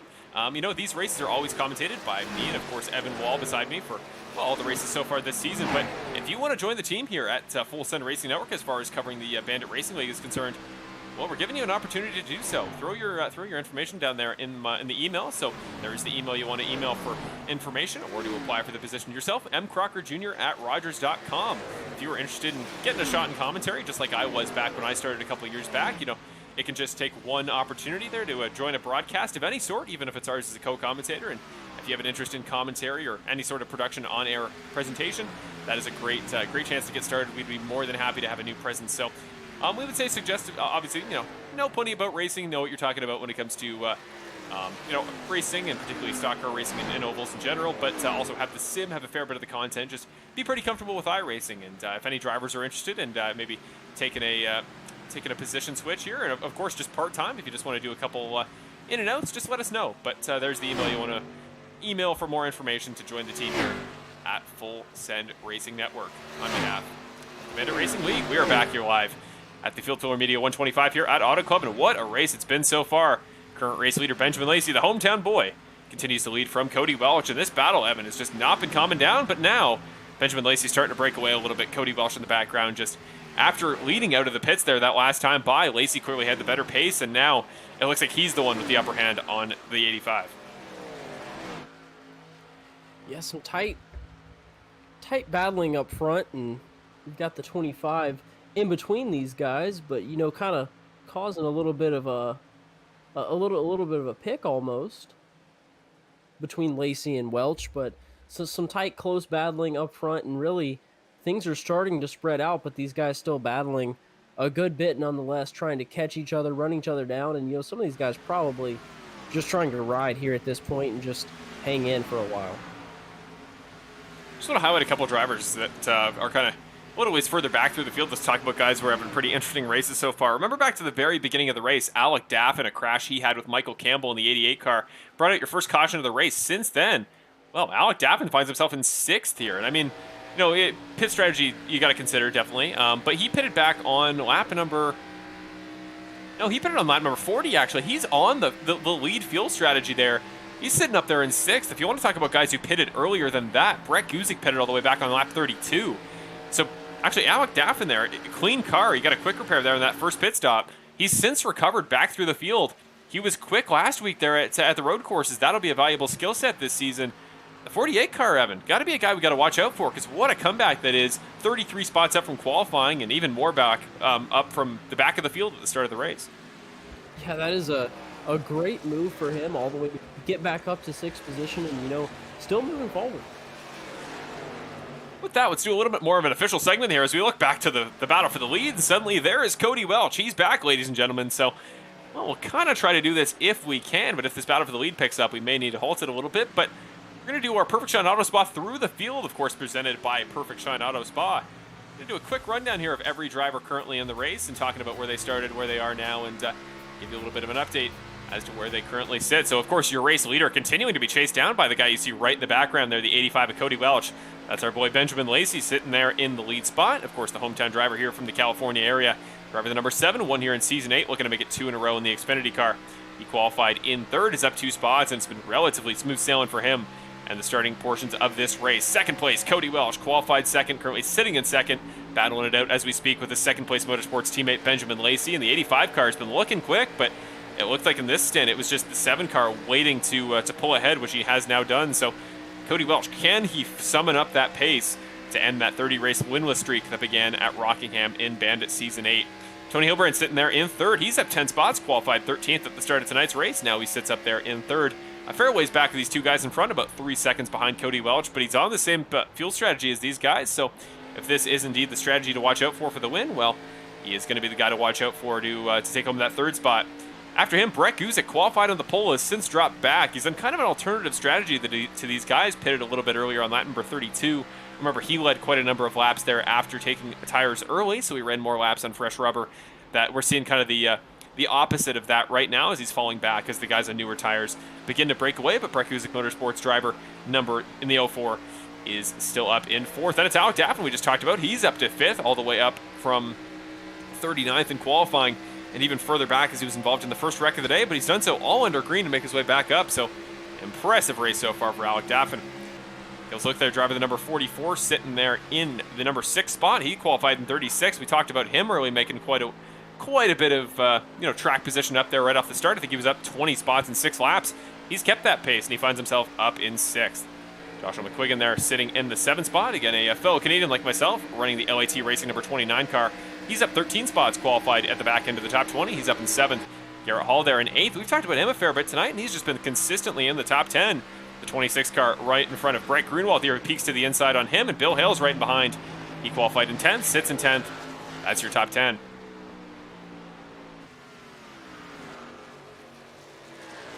Brett Guzik coming down pit road again, so we'll have to see what his pit strategy is right here. We've seen a couple other guys come in during that segment. Charles Oberg, David Lakey coming in, but Brett Guzik, the biggest name so far.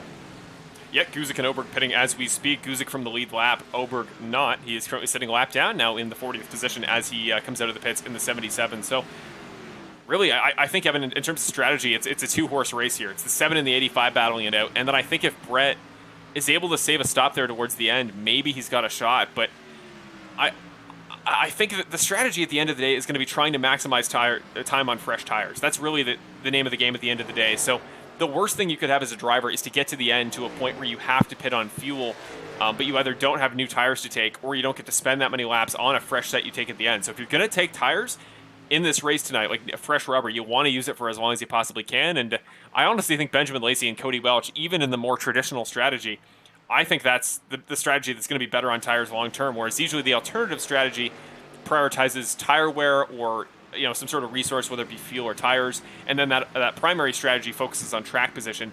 Tonight it's kind of the opposite after we saw those guys pit early. So interesting to watch, but now Cody Welch, after getting so close there right before that through the field segment, now he drops back a little bit and currently sitting 4/10 back of teammate Benjamin Lacey. Plenty going on here in the back end of the top 10. Here's Jason Greenwell sitting just a 10th back of Brandon Jackson up to the outside line here. A fun little battle here between the 83, the 99, and then Bill Hale's there in the 53, just behind the 26 of Garrett Hall, who's behind the 18 of Brett Grunwald. So there's plenty of guys in this section of the track, Evan, that are really swirling around, trying to take positions here in the top 10 wherever they can. But Brandon Jackson, you got to think after that early pace we saw from him, probably going to be the guy making up quite a bit of ground here through this field.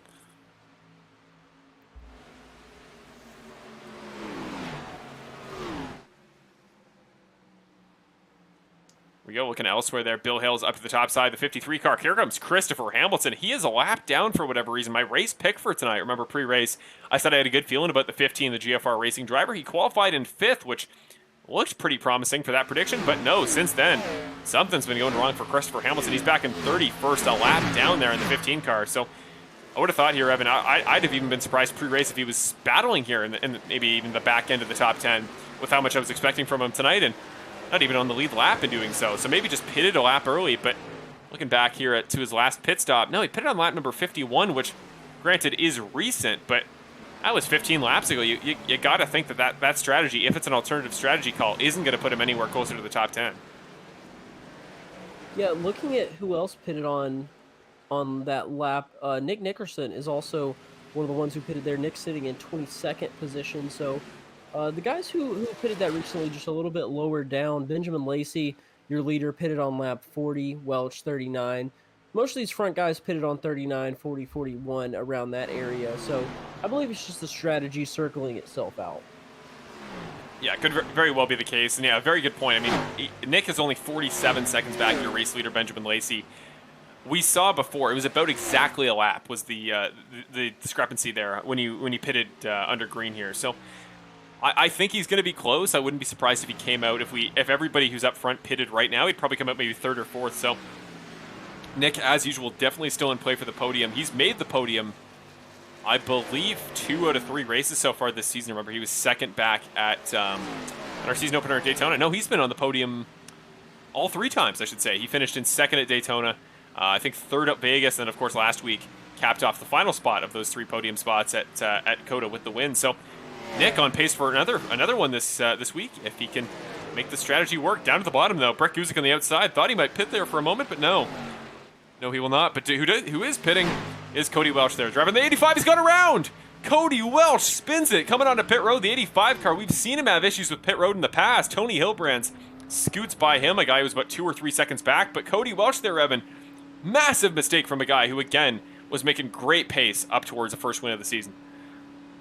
Yeah, that's a huge mistake for Cody. We've talked multiple times about how difficult it is or how important it is to get on pit road cleanly and get in and out of your box cleanly. And we've seen in the past those little mistakes can make such a big deal. And I feel like that's gonna be a big deal, being under a green flag stop and not able to keep it going straight. Looks like he is going to be taking 4 tires. So you see the replay. Yeah, your Apex Sim Racing replay here, you see Cody Welch coming down pit road, just locked it up, just tried to carry too much speed in. And it's hard, Evan, as a driver to try to come, go get any 10th, any valuable piece of time you can. Absolutely. And yeah, he was doing his very best there to just get out ahead of Benjamin Lacey, maybe try the undercut. I mean, Benjamin Lacey came in only a lap later. It would have been tough to get by him there under green, but you gotta go for those seconds. And if you're Cody Welch, seeing how close the battle's been between he and the 7 so far, you got to think for the race win between those two guys, any 10th of a second could matter. And Cody was trying there. You can't fault a guy for pushing that hard.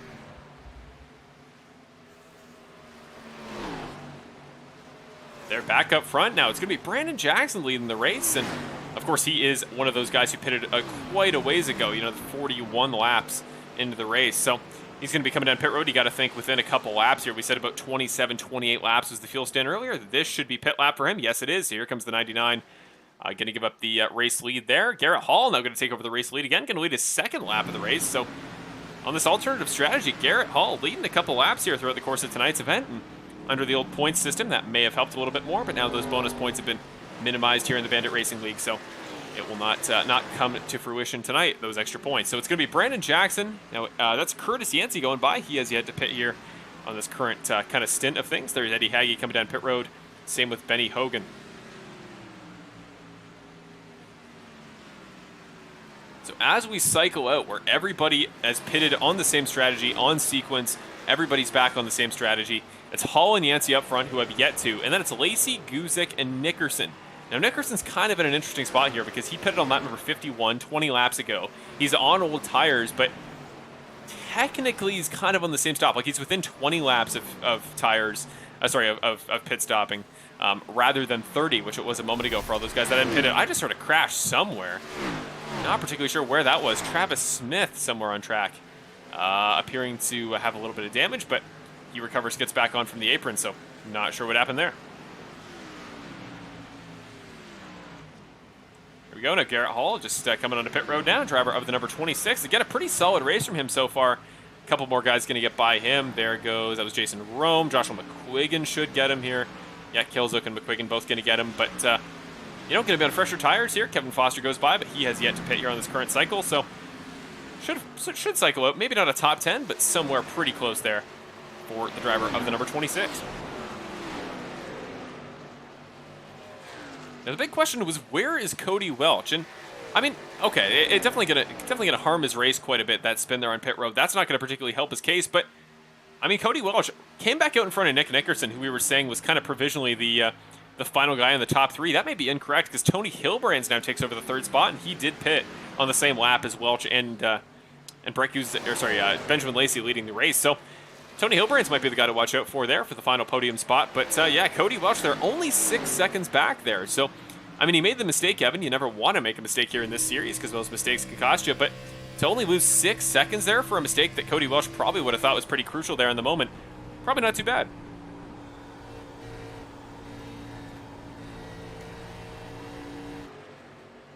Yeah, not at all. And, really, I want to just take a second to highlight all of our drivers right now. Of course, gonna have to knock on wood. I'll knock on my desk here, but we're running a really great race so far. It's been really entertaining, and it's been a long time since I've seen a Bandit Racing League race go this long without a caution flag. We've had a lot of green flag, a big green flag stint. It's really good to see. I feel like the last couple of seasons haven't exactly been like this. They've been great the last couple of seasons. They've been a lot of fun to watch, but great race tonight here at Auto Club, and nice to see some green flag racing.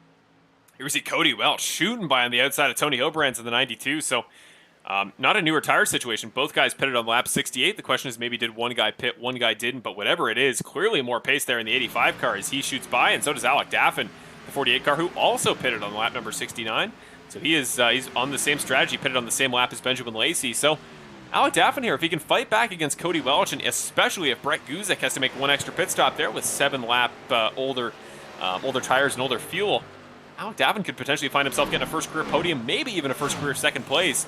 And depending on Benjamin Lacey's condition, could go for the win. But here he comes on the inside, the 48 car. That Jimmy Johnson lookalike livery going to shoot down the inside, going to give it a shot here in turn number 3 and 4.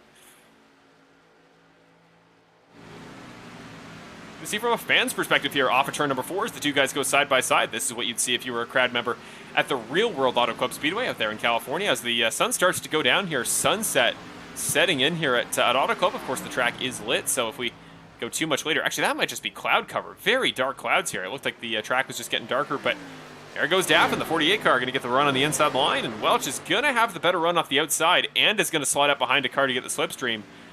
So might have a chance to fight him back, but nope, for now it's going to be Daffin taking over the 3rd spot. So Cody Welch, even that momentum we saw earlier, may not be able to beat every driver in the field as he tries to come back through.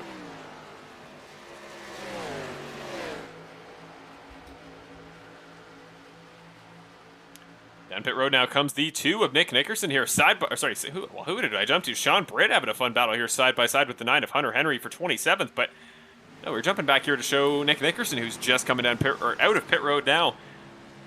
I could have sworn there, Evan, we were just talking about a quick second ago how Nick was in contention there for the race lead. I thought he had pitted fairly recently. He pits again. And now he's going to come out here in 31st. Only a couple laps newer tires in field, and the guy's up front. Like, I don't know if you can go back and check his pit stop there, but I'm curious to see what he took there. Maybe he thinks he can make it to the end here on fuel, but come on, like, you know, that's what? That's 47 laps there to the finish. I don't think he's making it. Yeah, I don't know. I'll have to go back and check. We'll look and see. Just a weird choice there from Nick Nickerson. I wouldn't have thought it was like a drive-through penalty or anything, you know, for making contact or going off track. Like, Yeah, no, Nick with 4 tires, so. Very, very interesting stuff. I don't know what would particularly inspire that. Maybe he thought his old tires were just too old. Maybe he pitted a little bit longer ago than I thought, but there goes Curtis Yancey a lap down. Now going to get by Benjamin Lacey on fresher tires on the inside. So, again, pretty cut and dry race here for the number 7 car of Benjamin Lacey. Been a pretty quiet night for him, but looking on pace to become the first 2-time race winner this season. Won at Vegas, and other than that, we've only had first-time winners. So here we go. Could be a big night for Lacey. I believe it would be the first time in series history he was the first driver to win multiple races in a season. I don't think he got too many of his race wins in previous years that early on in the year. So it would be something a little bit different to get 2 in the span of 4 races, Evan. I mean, again, we talked about it earlier. What a coming out party here for the 7 of Benjamin Lacey. Yeah, when I think of Lacey, I really think of the guy that so far he's gotten hot towards the end of the season, and here he is so quickly into the year, and he's already getting hot, and he's putting together these good finishes. But you know what? I don't want to jinx myself, but it's looking like I got a good first pick. That's one of the things that we want to do with the new format and everything is we're picking drivers to win, and we're actually going to keep track of that and have a little point system. So hopefully my first pick of the year pays off. Yeah, very, very, very true. That's something we're going to keep track of this year as the season goes on, as our picks up here in the booth. Of course, in future weeks, we'll have our producer, Aaron Wright, joining us. And, of course, Nick and I. I always say Nick because I feel like the only guy that spent as much time up here in the booth as you two, Evan, is Mr. Nick Nickerson, who, again, pitted there a couple laps ago. Weird race for Nick, and I still can't quite figure out what that was. I don't think he can get to the end on fuel and taking tires. Clearly, it wasn't a drive-through, so. Who knows, man? That's part of the appeal of this series. I think personally to me is it can just be so unpredictable. You know, you think you know what's going to happen, and then suddenly some driver makes a random pit stop or a random mistake. Like from Cody Welch earlier, I never would have foreseen that if he hadn't told me it was going to happen. And it's just the high intensity stakes that we have in this series now. I think, Evan, we can both agree each year the driver lineup just gets better and better and better. And as a result, I think that the standard of racing necessary to win races here in the series goes up and up and up. So the fact that Benjamin Lacey has taken a win away already and has just dominated tonight here at Auto Club only speaks more to his talents.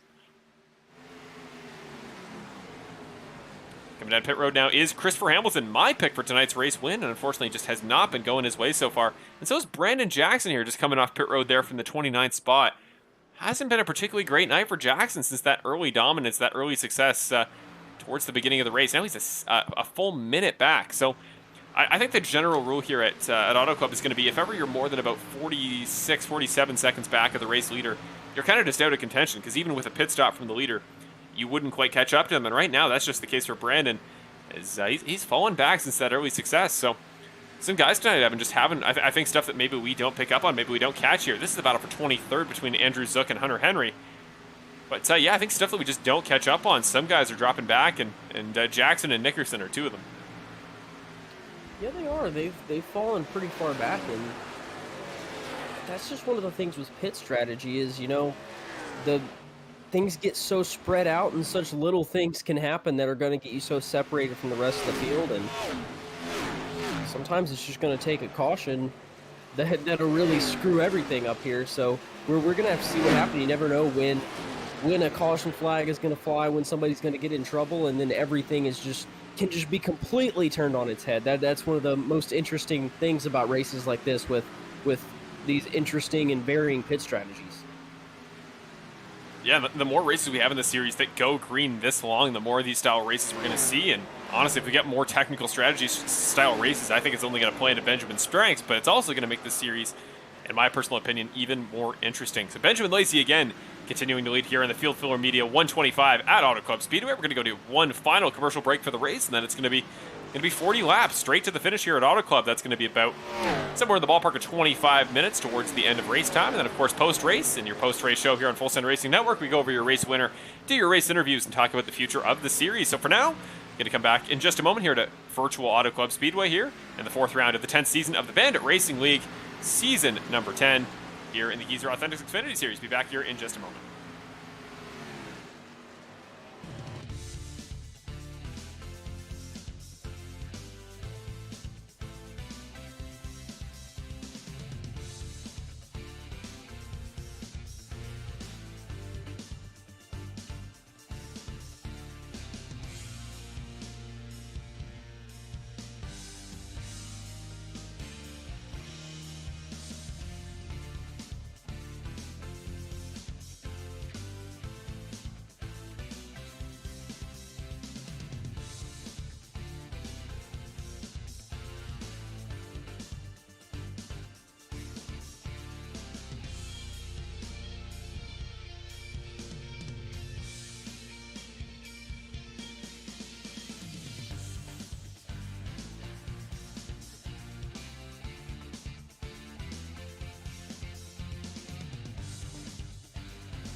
And back live here at Auto Club for the Field Filler Media 125, of course, presented by Field Filler Media. Watching this battle in the background between Bill Hales and Brett Grunwald. This is for the final spot in the top 10, 10th and 11th position, respectively.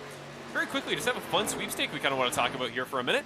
So at Watkins Glen, as we've kind of plugged in the past few weeks, it is now all officially, planned out. It's gonna be a go. It's gonna happen. But the 95 car of myself, Marshall Crocker Jr., will be making my debut there in the number 95 Xfinity car, the Chevrolet Camaro there at Watkins Glen. And I want to throw an opportunity out to you guys. I already have a primary sponsor picked out, so as far as the primary decals on that number 95 car, well, that's already figured out. But we want to throw it to you guys there in the chat. So throw in some ideas for us. Is there anything personally you guys want us to put in? Maybe something as special as, a picture of a dog or a reference to something that is important to you as a driver. But anything else you want to mention? Any catchphrases of the series? Anything fun you want to put? Just give us ideas. Make clear that they're ideas for the card there in the chat, and we'll consider them. We'll definitely give you a shout out. We'll keep your username and with the idea, and then we'll mention it when the actual race at Watkins comes around. But as a driver driving essentially on behalf of the broadcast side of things here for Full Send Racing Network, I want to take the opportunity to give it to you guys and give you guys the opportunity to see yourselves represented on a hopefully race-winning number 95 car. I know Evan, as the guy who's going to be putting that together, and as always, our primary paint designer here in the series, would it, something a little bit different to just, throw some maybe fan shout-outs there on the car. Yeah, no matter what, it's gonna be a good-looking car. So get in there quick and get your ideas in there quick, so we can go ahead and get it made. And you know what? Before long, we'll be revealing it right here on the broadcast. Yeah, we'll put it out there plenty before the actual race comes around. And then again, somebody that maybe not so much in the stock car side of things, but plenty of road course experience. I've been on iRacing for a number of years and been racing. I've been karting road course side of things since I was 7, so 12 years ago.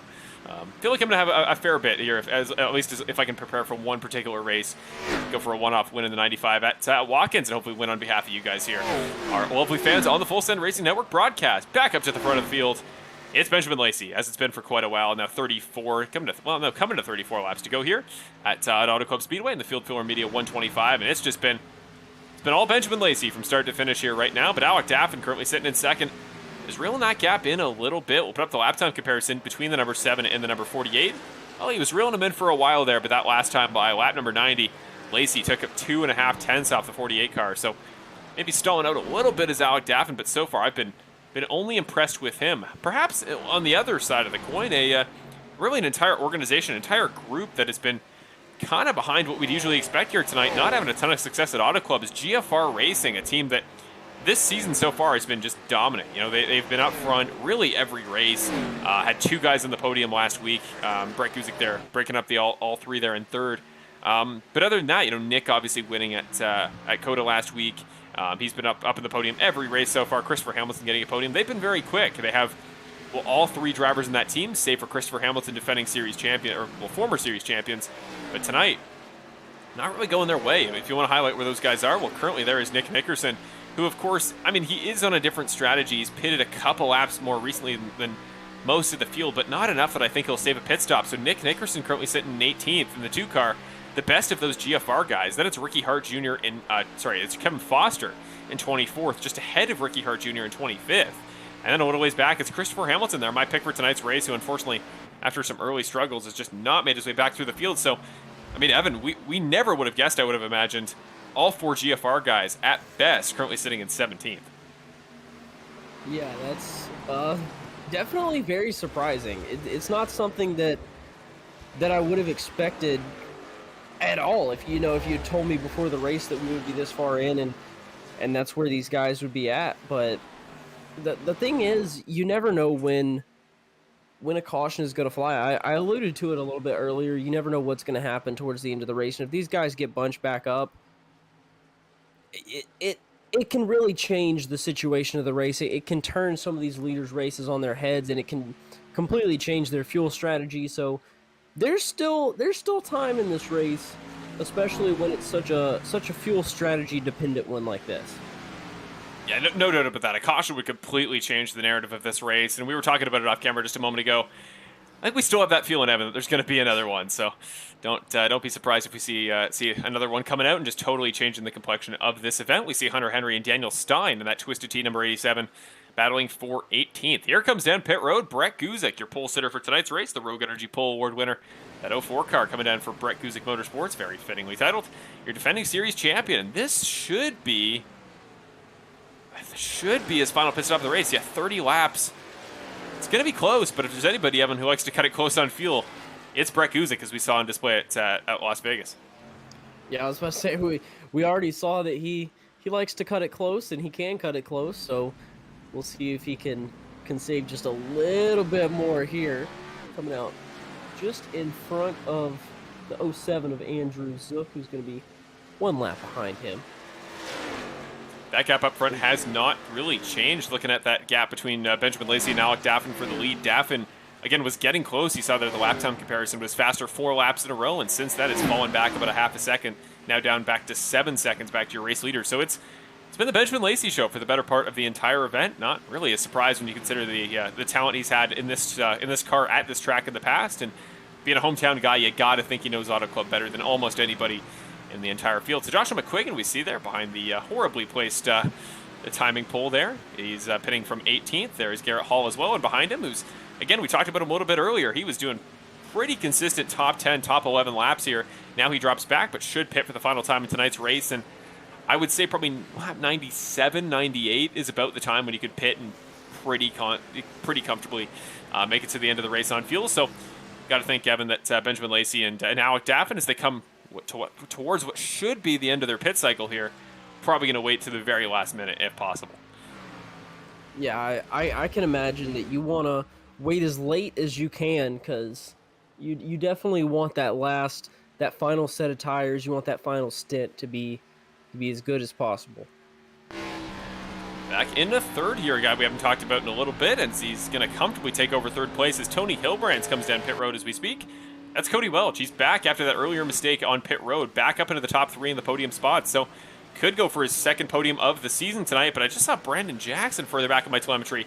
He's gone off track. Yes, he has. Damage to the front right quarter panel of the number 99.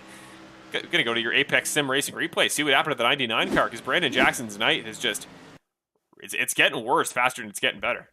Yeah, and that is going to bring out a caution. It looks like a little bit of got tangled up with the 46 car. Oh, just got into the wall, and the 46 really nowhere to go, bumped into him, and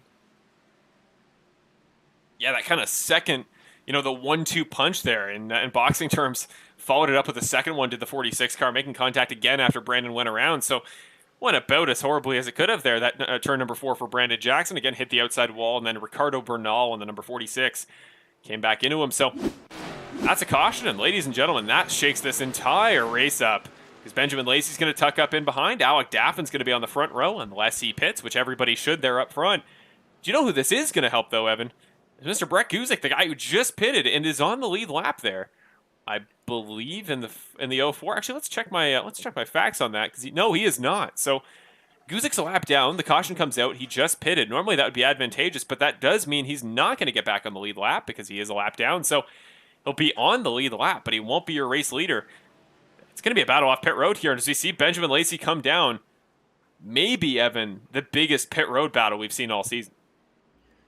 Yeah, as of right now, I feel like this is the biggest round of pit stops that we've seen and probably will see for at least a couple of races.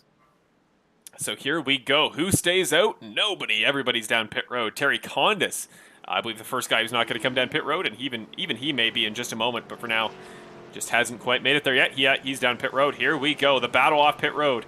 Lacey was comfortably ahead. He got in there well before the other guys that are coming down pit road there as well. So he was going to win the race and take over effectively the first spot here on the traditional strategy, as one of my roommates dropped something in the background.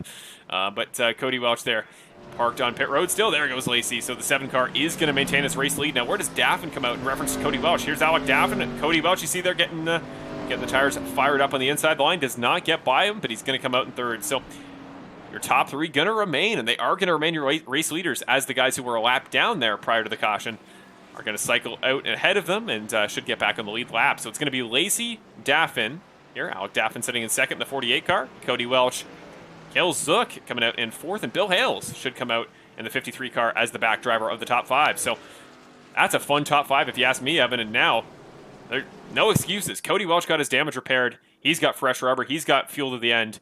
This is just going to be a straight-up slugfest, and I can't wait to see it. The two teammates, 7 in the 85, as well as the 48, kind of the wild card here, about to go at it. Yeah, this is going to be a fun race. 125-lap race that's really turned into a 25-lap shootout, and it's going to be, well, like you said, it's going to be a slugfest, you know, bringing up boxing terms yet again. Just a boxing sort of night here at Auto Club Speedway, and very fitting. We were definitely boxing with some technical issues before the race. It's definitely been a fight all night to get this production out here, but hopefully you guys have been enjoying it, and the race has certainly been quality, and one of the longer ones again on the season, but hopefully it's been well worth it for you guys. Let's take a moment here while we do have one before the guys cycle around past the pace car and get ready to go green. I don't believe the pace cars come down pit road. They have not, so we're going to go to a quick in-car interview, and what better guy to ask? We go to him quite a bit, but, well, he's probably a fun guy to talk to right now. Third place driver at the moment, Cody Welch. Let's bring him up in the broadcast booth for a quick interview. Hey, Cody, Marshall up in the broadcast booth. You got a copy? I got you. Hey, Cody. Well, what a race it's been for you so far, man. You and Benjamin have been arguably the classes of the field so far. Second place Motorsports having a good night so far, but that earlier mistake we saw in pit road, was that just a case of like pushing for every tenth of a second? And how valuable do you think just small tenths are going to be battling with Ben for the win tonight? That's exactly what it was. Just trying to squeeze every ounce I can of time out of here, because I figured it was going to go green for a while. But just some stupid mistakes on pit road is going to make me lose to my teammate again. But I just really thankful that caution came out and I stayed out. I didn't pit, so I'm right back up at the front, right behind Benjamin. So the last 24 laps here should be great. Yeah, you've had no shortage of bad luck in the past, so having a little bit of good luck going your way doesn't seem unfitting at all. And are you getting flashbacks at all to Las Vegas? Because you and Benjamin had that great battle there to the bitter end. And do you feel like this track, I know he's a hometown guy, I know he's particularly good at Auto Club, do you feel like you guys are about as even as at Las Vegas? And what's it going to take to flip the story from that finish on its head tonight? Well, I just keep doing what I do, and I can, as far as pace goes, I can hang with him this week. I actually might have him a little bit beat if I can just save a little bit early and hit it hard the last 15 laps. I think I can get by him, win this race. That's what I like to hear, and with now 25 laps to go, that's a fair bit of time, about 12 minutes. But, you know, we always say it up here in the broadcast booth, cautions breed cautions. We haven't seen many tonight. Do you think we're going to see another yellow tonight, or is this going to the end? No, I think we're going to see another. Well, you know the deal. That's yeah. The Bandit. It is Bandit indeed. Well, Cody, it's been such a fun race for you tonight. Glad to see that earlier mistake isn't going to cost you, and we respect you pushing for every second you can go for, because you and Ben and Alec Daffin up there up top has been quick, so we got high hopes here for the finish here. Yeah, hopefully put on a good show for you guys here. Perfect. Thanks, Cody. Good luck. Thanks. There you go. Second place Motorsports driver Cody Welch there, starting from the inside of row number 2. But I don't think we can overlook him at all here. Like, the comeback from that first caution, remember, he brought out the first caution, getting wrecked by the 88 car of, 88 and by extension a couple other guys. Andrew Zook, I think, was involved in some capacity. But the 48 car, particularly the guy we want to watch out for, because he has fought his way all the way back through. Evan qualified 39th. He's sitting in second. I don't think he's a guy we should watch out for whatsoever, especially if these guys, the 7 and the 85, might even tangle a little bit. Yeah, there's going to be battling happening everywhere on the track. You know, during that long green flag run, we saw guys kind of cool off a little bit and maybe go into a little bit riding mode. Everybody spread out, but everybody's going to be close together. They're going to be scattering all about, you know, this racetrack is going to turn about 10 lanes wide. At least it's going to look like it. I'd say you're right. Well, here we go. Lacey on the inside, Daffin on the outside, Welch and Zook, row number 2. Green flag here. Third time tonight, second off a restart for the Field Filler Media 125 at Auto Club. Benjamin Lacey, a big start here on the inside. Teammate going to tuck in behind Alec Daffin. Actually, no, he's not. Down to the inside, side by side. Your first time into turn number 1. Cody Welch, you got to think, isn't going to wait around too long here to go track down his teammate. Interesting here what he mentioned there, Evan, in the interview about how Cody thought he was actually faster than Benjamin when he could just get things to work out, get on an even strategy. So as he gets back here, even set of tires, they pitted on the same lap. You got to assume pretty even feel as teammates. They'd probably coordinate it. No excuses now. If Cody wins, it's his win. If he doesn't, that's Benjamin going up 2-0. This is big for the 85. Whoa! Oh, we see a car sideways. The 44, Zook. Into the wall. Thought he could save it. The 44 brings out the yellow flag. Cody called it perfectly, and what do we say, Evan? Cautions breed cautions. Cautions do. Oh, another car sideways. Cautions do indeed breed cautions. Yes, Brett Grunwald, driver the number 18. He's doing donuts in the background. Looks like he won the race, but he's just trying to get that 18 car going the right way again. So Brett Grunwald going to get back out onto the track. Trey Ellis as well has got around there, the driver of the number 4 car, and I think he's been a lap down for a fair bit of time tonight. So a couple guys here get involved that maybe we're already in a rough spot as far as the overall race goes. Actually, Connor Zook shot down pit road there, and he can just pull into his box. He's going to have a speeding penalty, but probably a pretty convenient place to crash, if you ask me. So, going to go to your Apex Sim Racing replay, as usual. See what brought out your third caution of the day.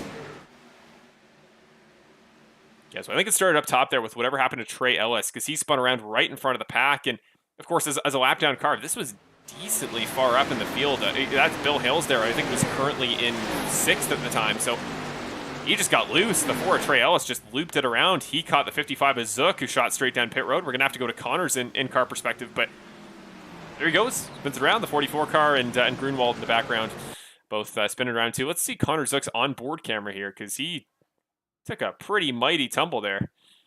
Going to go back here to his cockpit camera. There you go, in-car perspective from the number 55's cockpit. Here he comes, that little bit of contact with Ellis. Down pit road he goes. Didn't get it loaded up in time. Did he hit the wall? Kind of did. Yeah, made a little bit of contact there. Came to a stop, but honestly, Evan, as far as damage goes, he'll probably take a quick repair, but it could have been a whole lot worse for the 55. Yeah, definitely could have been a lot worse. It was a little bit of contact, but not too bad. You know, if you're involved in an accident, that's the way to do it.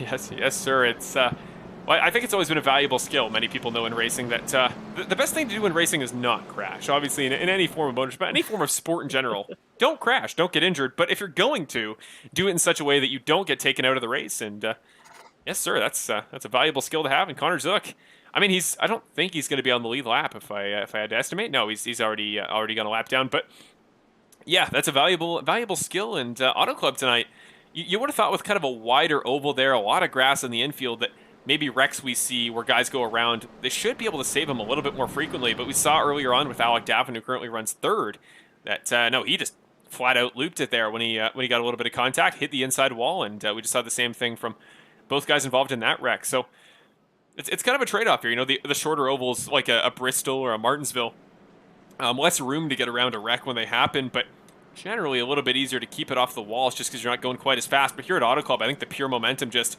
if you lose the back end, you're hitting concrete pretty quick. Yeah, I agree. This is just, it's such a high-speed track that you don't have that time to really let off the gas and save it as much, at least in my opinion. It's a little bit harder to do that than some of those short tracks. Some of the short tracks, you're already going to be letting off the gas a good bit more in the corners. So, you know, letting off, it's not too big of a deal. You're not going too fast. But here, it's so wide open, it's really hard to save it once you start to get out of control.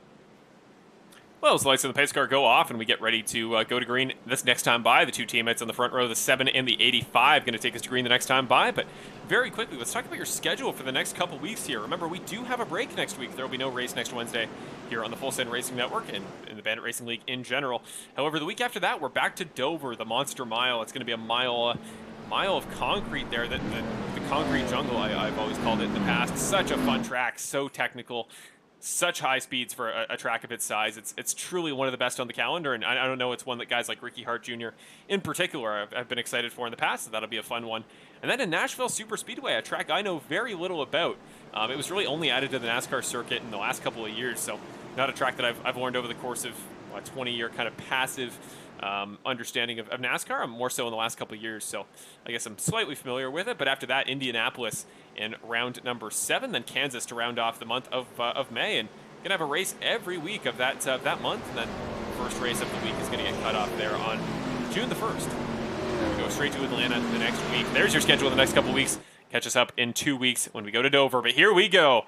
Your 4th restart of the race, 3rd off a caution. It's the teammates, it's Lacey, it's Welch. That's your front row. We go back to green here in the Field Filler Media 125 at Auto Club Speedway.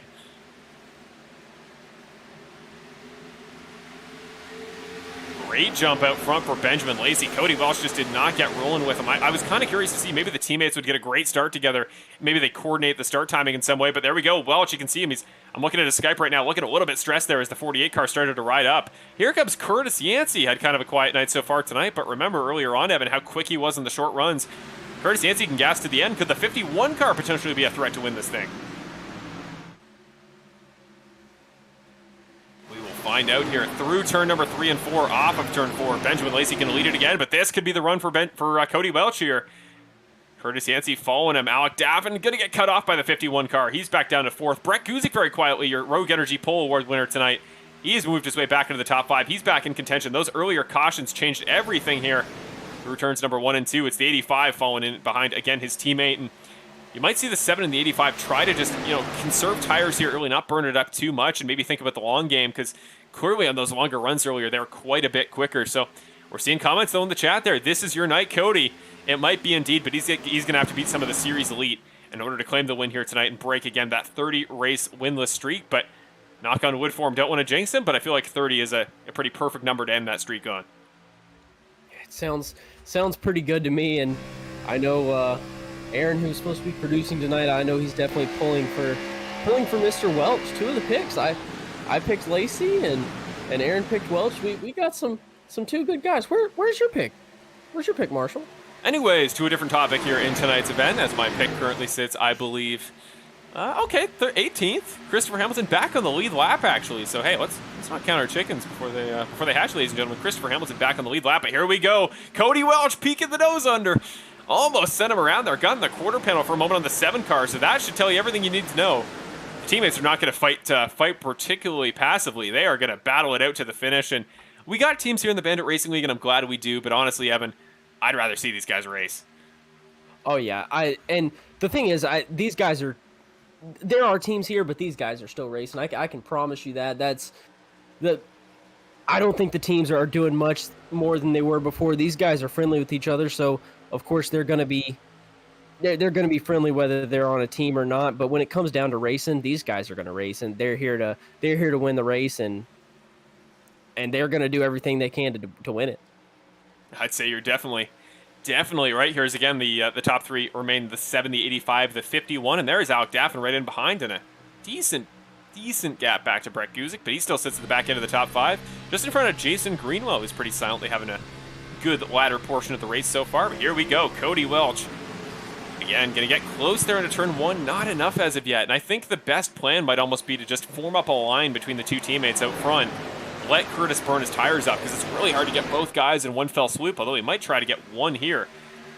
Curtis, I think he's pushing the 85 car. I think he's trying to get him by his own teammate. I wonder if any part of him, maybe the 85 is like, maybe he's checking up. Maybe he's trying to prevent that move and keep Curtis behind as long as possible.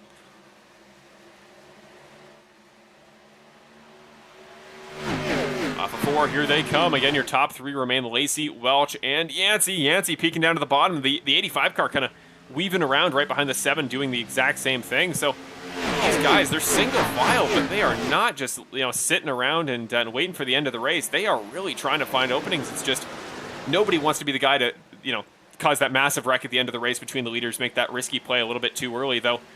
Now we're coming to the end here. 14 laps to go. Going to be the lucky 13 next time by. Running out of time here at Auto Club, somewhere in the ballpark of 8 minutes to the finish. Yeah, lap 112 of 125, and it's been a long race, but it's been a lot of fun, so hopefully you guys are enjoying it all. Whoa! Cody Welch in the outside wall off of 4. A little bit of contact there, maybe scuffing that beautifully painted American number 85 car there on the right-hand side. Checking the right side of the car. Can't really see the fine detail there, but he is going to lose the spot to Curtis, so if what I was suggesting might be true, those teammates are kind of coordinating a little bit up front. Well, they're not anymore, and Alec Daffin going to peek a nose underneath the 85, and that's actually going to hold him off, going to prevent him from being able to make the move under Curtis. Look at the gap he just squeezed his car into. Cody Welch is not waiting around. We've seen it before, Evan. When Cody is fighting for a win, when he gets up to second, he is a terrifying driver to drive against. But historically, it's been that last spot. It's been that one more position you need to win the race that he struggled with, and right now, again, some imposing drivers around him in the 51 and the 48, trying to prevent him from getting his first win of the year. Comes the 85, side by side again, almost under the quarter panel of the 51. He's going to force him up. Yancey's got to move up if he doesn't want to get turned. Here comes Daffin finding pace mid-corner. What an interesting sort of like multi-lane groove style race we have. The multi-groove, definitely a thing here at Auto Club. I thought Daffin was going to push the 51 car, maybe try to get him up towards Lacey, but he doesn't. And every lap these guys battle, Evan, The 7 car is breaking away, now up to 54 hundredths of a second. Almost over half a second now to this pack in behind, and if they don't get things figured out there in the back, he's just going to cruise to victory like he was doing in those earlier stints. Yeah, he's definitely looking good up front, and you know, he loves looking in his mirror and seeing the 48 and the 51 side by side, the 85 now joining in that battle as well. Lacey loves seeing that. He wants to see those guys battle behind him because that just gives him more time that he can run up there on his own and, you know, hopefully just try and pull away from these guys that are really battling in behind him. 51's giving some massive pushes to Alec Daffin there. Is Yancey jumping underneath? Going to take, I think it was a bump and run of sorts, just shoved him up a little bit wide into the corner. But that wider line here as the race goes on at Auto Club, as these tires get older, is going to become more ideal to kind of widen out your arc a little bit. So he's going to get the move done there. Here comes Brett Guzik on the inside of Cody Welch. So a race that was so promising for the 85, that little mistake in turn 4, suddenly the defending champion is to his inside and trying to get by there however he can, side by side to turn number 1. Jason Greenwell on the outside line trying to go with him. Welch, again, that outside line's a little bit faster, should get more momentum, and might even get 2 in 1 straightaway here. We're going to go on board here with the 85 of Cody Welch, see if he can get a move done here in turn number 3.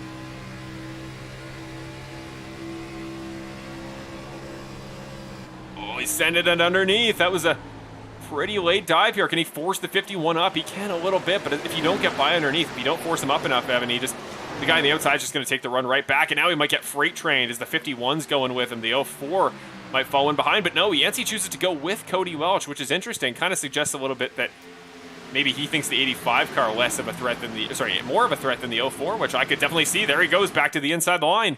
Cody Welch, every lap that goes by, he's losing ground to the race leader, Benjamin Lacey, his teammate. But at this point, I think the battle really for Cody Welch might be for a podium spot, not the win.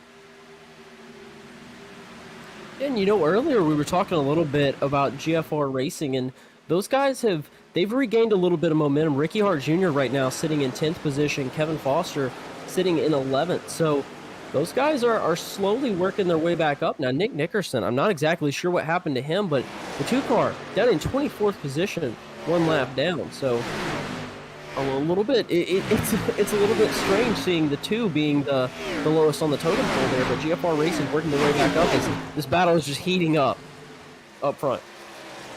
Indeed it is. Welch side by side with Greenwell down to the inside. So Guzik is comfortable. We got Cody Welch. He's off to the inside. What's happening to the 85 car?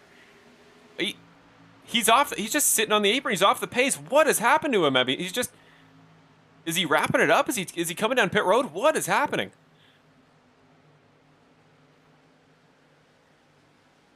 I'm trying to figure out here for him. I just can't really figure out the issue here. He's talking to somebody there on the radio.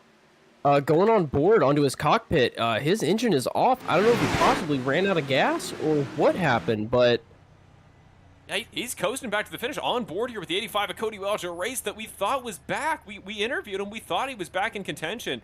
You see a flashing red light on his display. That is never a particularly good sign. So the hopes of a win that seems so within reach there, up in smoke for the 85 of Cody Welch in heartbreaking fashion late in the race. Yeah, not exactly sure what happened to Cody Welch. That's something that we may have to figure out.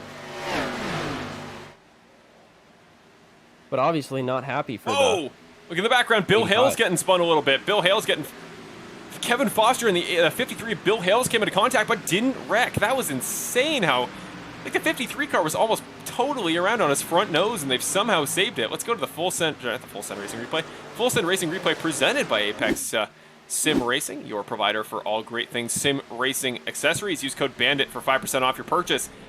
The 8 car getting tagged by the 53 as we drop down below the line there, getting back up and didn't cause a caution. That could have been huge, but yeah, but that was about the most contact I've ever seen at the farthest round somebody's gone without a wreck. Here comes the 48 car. Where did Alec Daffin come from?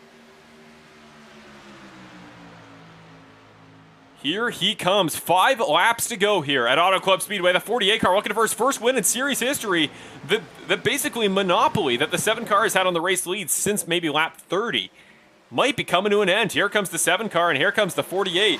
They are pulling away now. A full second and a half clear, Yancey. This is going to be your battle for the lead with only, well, next time by, it's going to be 8 miles to go.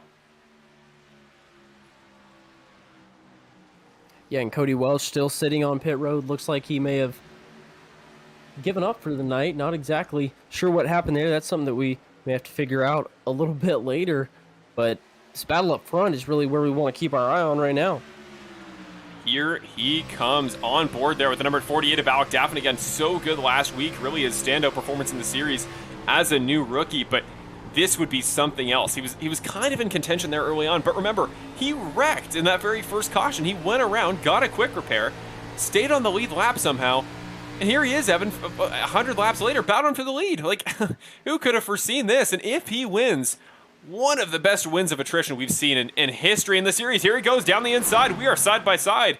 I think the 48 might have the even better line in 3 and 4.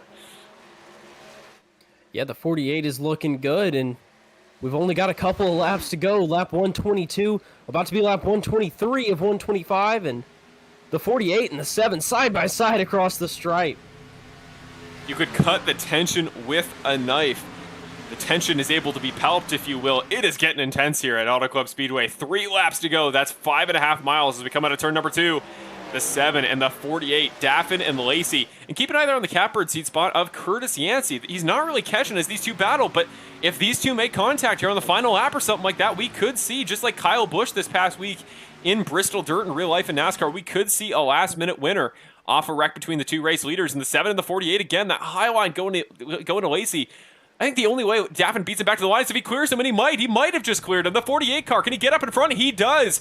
Alec Daffin, 2 laps to go. The rookie looking to become the 4th different race winner this season and continue the streak of no repeat winners in season 10.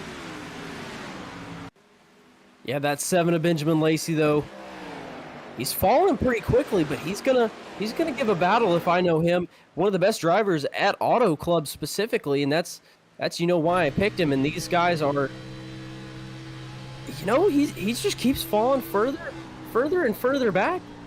This battle, the real battle that I'm looking at is between the battle for third position between Curtis Yancey and Brett Guzik. These guys are battling fairly hard back there. Battle for first and second and third and fourth. I'll have to jump back to that in just a moment, but white flag presented by Apex Sim Racing. 1 to go here at Auto Club in the Field Filler Media 125.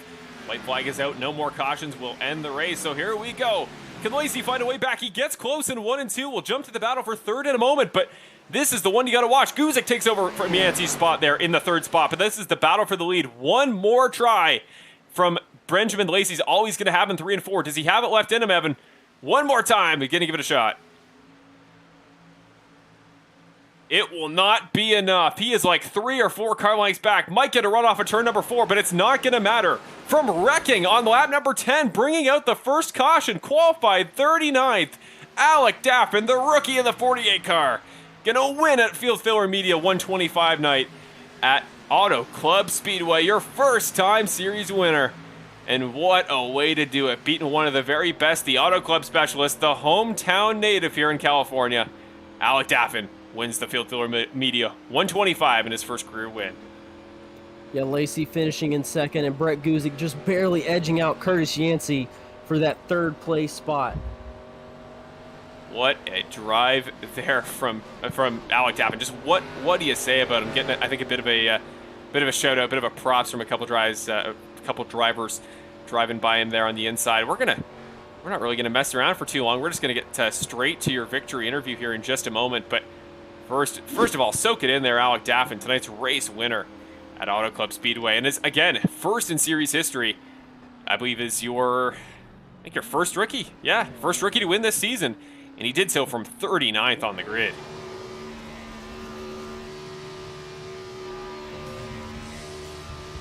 It's going to be exciting to get him into the interview. As it's always fun to get these new guys into the interview. Watching him doing donuts here on the front straightaway. Always fun to talk to the new faces. As much as I love talking to Nick and the guys that we always talk to, but really going to be happy to hear an interview from someone we haven't heard here on the Full Send Racing Network. Indeed we are, and we're not going to mess around here. It's been a long night. It's been a long race. Let's go straight to your first-time race winner here. Alec Daffin, hopefully he's up there in the Discord chat. Let's try to find him. Oh, there he is for HFR. Let's bring up Alec Daffin here. Driver the number 48, your winner tonight at Auto Club Speedway. little ways down. We got to get him up here. There we go. Got to find him. Whoops. Thank you. Sorry, buddy. We're putting him in a couple rooms. Here he is. Alec Daffin, race winner tonight. First time winner in the 48 car. You got a copy, my man? Hey, Alec, you got a copy? Yeah. Are you able to hear me? There we go. Hello, Alec. Well, first time interview, man. First time we've talked to you up here in the Full Send Racing Network broadcast booth, and you do it as the winner at Auto Club. What a run from you there.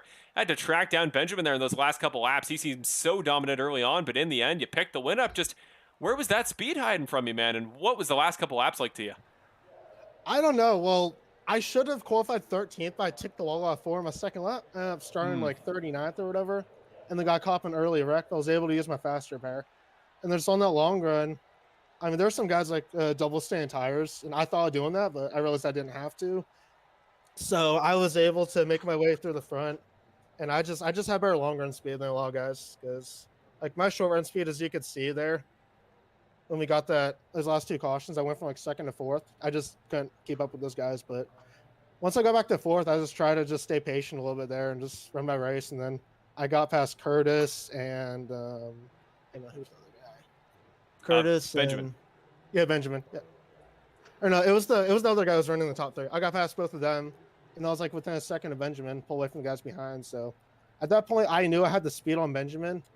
I just had to just try to manage my tires a little bit there, be smooth, and I did that. And I got to him, and he was not easy to pass. He definitely made me work for it for sure, but I was able to stay patient there, get around him, and then drive off. And then off of 2 on the last lap, I about pooped my pants because I had to lift for the wall. But thankfully, I didn't hit, didn't lose enough momentum, and I was able to bring it back home for the win. So definitely an eventful race, but we'll take it. Yeah, very much so. But what a way to get your first career win in the series. If you're going to do it with style. But speaking of hitting walls, throw us back to the beginning of the race, because you were involved in that wreck at the beginning with Michael Campbell to bring out the first caution of the race. You get in a wreck. How do you refocus? How do you reset your thought process? And just what was the process like battling back, not only from 39th in qualifying, but back from a wreck in the very first stint of the race? Yeah, I haven't seen a replay. I don't know exactly what happened. I heard like somebody didn't realize we were 3 wide, and I got doored or whatever. Yeah, I was spinning towards the inside wall, tried to nail the throttle to keep it out of it. Unfortunately, I didn't realize Michael was spin down there with me, and it completely destroyed the car. But I was kind of frustrated because the field was just so like packed up there. I didn't know whether to sit back and lose time or try to push. So I kind of just tried to find balance there. But unfortunately, that happened. But after that, I just kind of just tried to be patient a little bit. And like I said before, like I had long run speed, so I was able to start picking guys off, and then drove my way up into almost the top 15 before pit stops. And then, yeah, I was just trying to be as patient as I could after that, just try to get refocused. I was a little frustrated, but it wasn't too bad, though.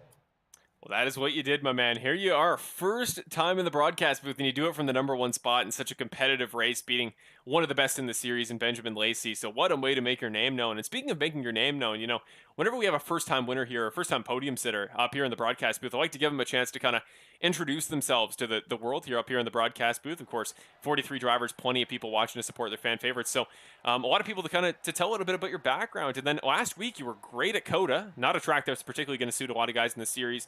And then great tonight at a track like Auto Club that would. So what's your skill set? What's your background? And what should we expect from the 48 car this season now that you got a win? Well, first off, as you mentioned COTA, I knew I was going to probably run well in this league because COTA is not my best track, and I finished 6th in a 47 car field. So that was nice. That for my background, I mean, I've been on iRacing for about 6 years now, joined in early 2016, and I mostly run the NASCAR series like AV, C-Fixed, ARCA, super late models. And yeah, I like to hop into league racing a couple times a week. And yeah, I've watched NASCAR for about 15 years now, and it's been my whole life basically. I mean, I like other motorsports too, but NASCAR is kind of like my mainstay. So. Well, it's good to hear, and terrifying that COTA wasn't particularly a track you were excited about, because that was a confident 6th last week. Could have, I think, potentially been even better keeping up with where you were throughout that race. But Alec, man, it's such a pleasure to talk to somebody different, a breath of fresh air for a first interview, and a first-time winner, and a great finish with Benjamin there at the end. Well, I guess maybe if you're new to the series, new to the broadcast, you might not even know what we do up here. But yeah, for the post-race interview, you get a chance to, if you want to give a shout-out to anybody at home, anybody watching, friends and family, anything like that, if you got any sponsors you want to mention, or just anything you want to shout out, now's your time, man. Yeah, well, first off, give a shout-out to my team, Shaw Racing. I don't have the logos on this car or whatever, but Shout out to them. My Twitch channel is Forlexbowman, 4LEXBOWM8N. Got a couple viewers in here right now. Thank you to them and everybody else who watches. Thank you guys at Full Send for doing the broadcast, Bill for putting on the league, and everybody for racing me clean out there for the most part.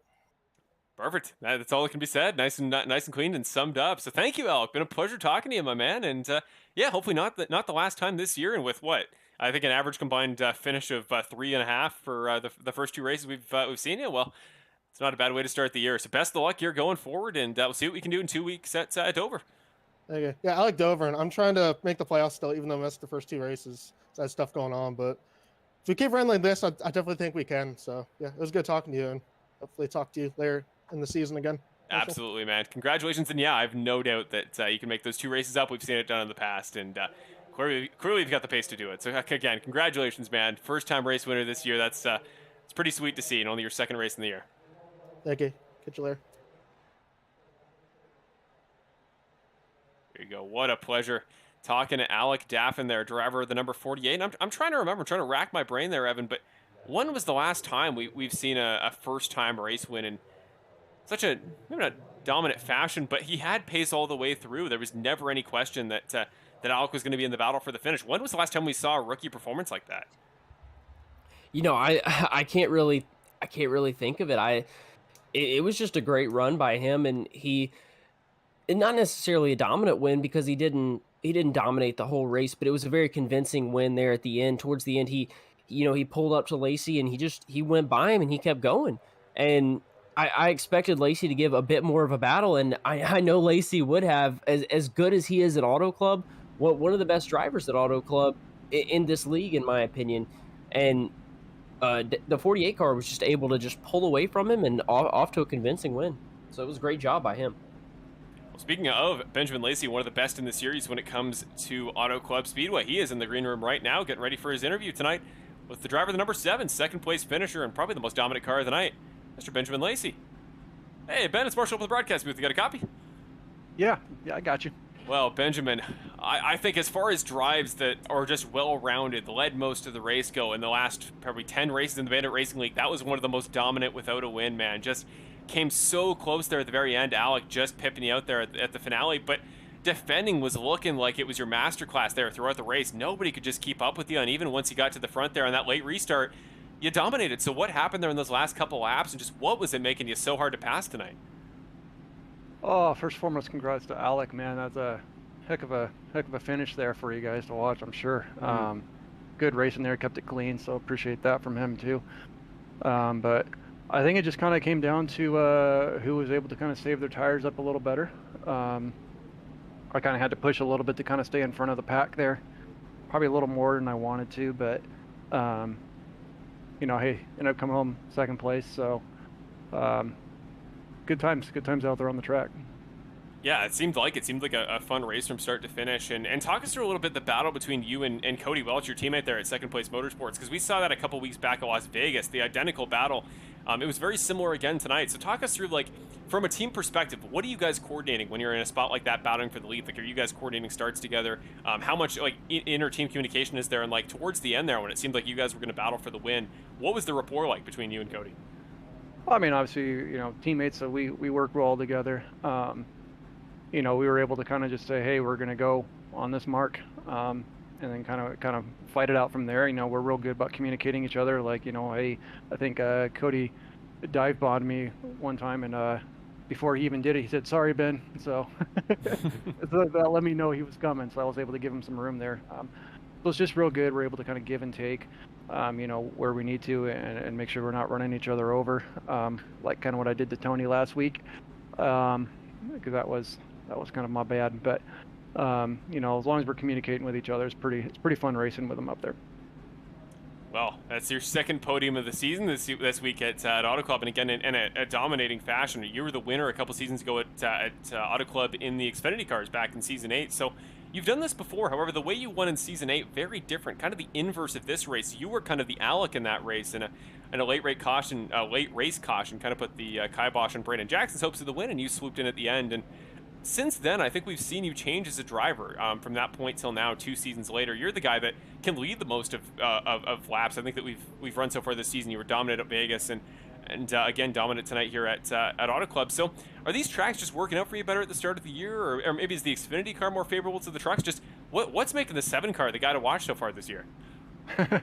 You know, this is like my home track. You know, I'm like 20 minutes from here, so like this is just a track I've always just enjoyed coming to drive to, just in practice sessions, things like that. I like the track, and you know, it was actually the first NASCAR race I ever went to with my grandpa, who he actually just passed away this last Saturday. So definitely a good drive, good here for him and with him. So. It was a good time, but yeah. So this track is just one of those ones I favor coming to. Well, I'm really sorry for your loss, and to be able to, come back this week. And again, a race that was about as perfect as you can get without coming away with the win there. And you were beat by a guy that very clearly knew what he was doing there at the very end. So such a fun battle to the finish, Benjamin. It was another great performance in the year for you. And again, I mean it when I say I think you've been the guy to watch out for so far this year. So that 7 car, rest of the season, we're going to be keeping an eye on that TLP Media number 7. But speaking of TLP Media, if you got any shout-outs, you know the deal here. You were in here a few weeks ago, so any friends and family watching at home, any sponsors you want to talk about, or anything you want to shout out, just give us a shout. What's the word tonight? Yeah, I appreciate TLP Media coming on, Last Pack, wildlife documentaries. Do such a great job there with kind of showing what's going on with our wildlife situations. And then obviously Geezer was like Perfect Shine, Sim Hub I believe we got also on us for the league. You guys, Full Send, Evan, Marshall. I think is it Aaron? Is Aaron kind of part of the crew now too? I think. Yeah, not tonight. We had some tech issues, so it's back. It was the usual setup tonight, but he's going to be with us going forward. Yeah, so awesome. You know, appreciate you guys, Bill, admins, all you guys do such a great job, and again, congrats to Alec on the win. Awesome. Very well spoken as always, Benjamin. Pleasure to talk to you. And again, tonight, if we were in tonight's race 1,000 times, I'd say you probably win 75 of them. Just tonight, the way it worked out in the end wasn't for the win, but man, you came darn close. It was a great drive, and again, I think if you're not going to be leading the points out of tonight, you're going to be pretty darn close. So we'll keep everybody updated for next week. But again, congratulations, Benjamin. That was a great drive from you tonight. Thank you, guys. There you go. With that, we'll cap off your first interview, your second interview of the night, your first non-winner interview there with the driver of the number 7 car, Mr. Benjamin Lacey. What a pleasure as always. And again, what a start to the year for him, Evan. I mean, I don't think there's enough we can say about Benjamin that he's like Mark Allen Bivens did last year, just made such a massive step up in the offseason. I don't know how he did it, but whatever he's doing, it's working for him to start off the year. There we go. We are going to go to your... Let's just go find him here. Sorry, just got to get his graphic up. There we go. Going to go to your third interview of the night, and that is with the driver of the number 04 car, your final podium sitter tonight, just as he was last week.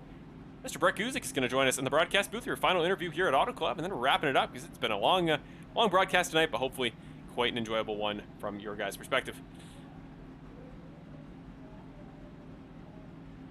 Hey, Brett, Marshall up in the broadcast booth. You got a copy?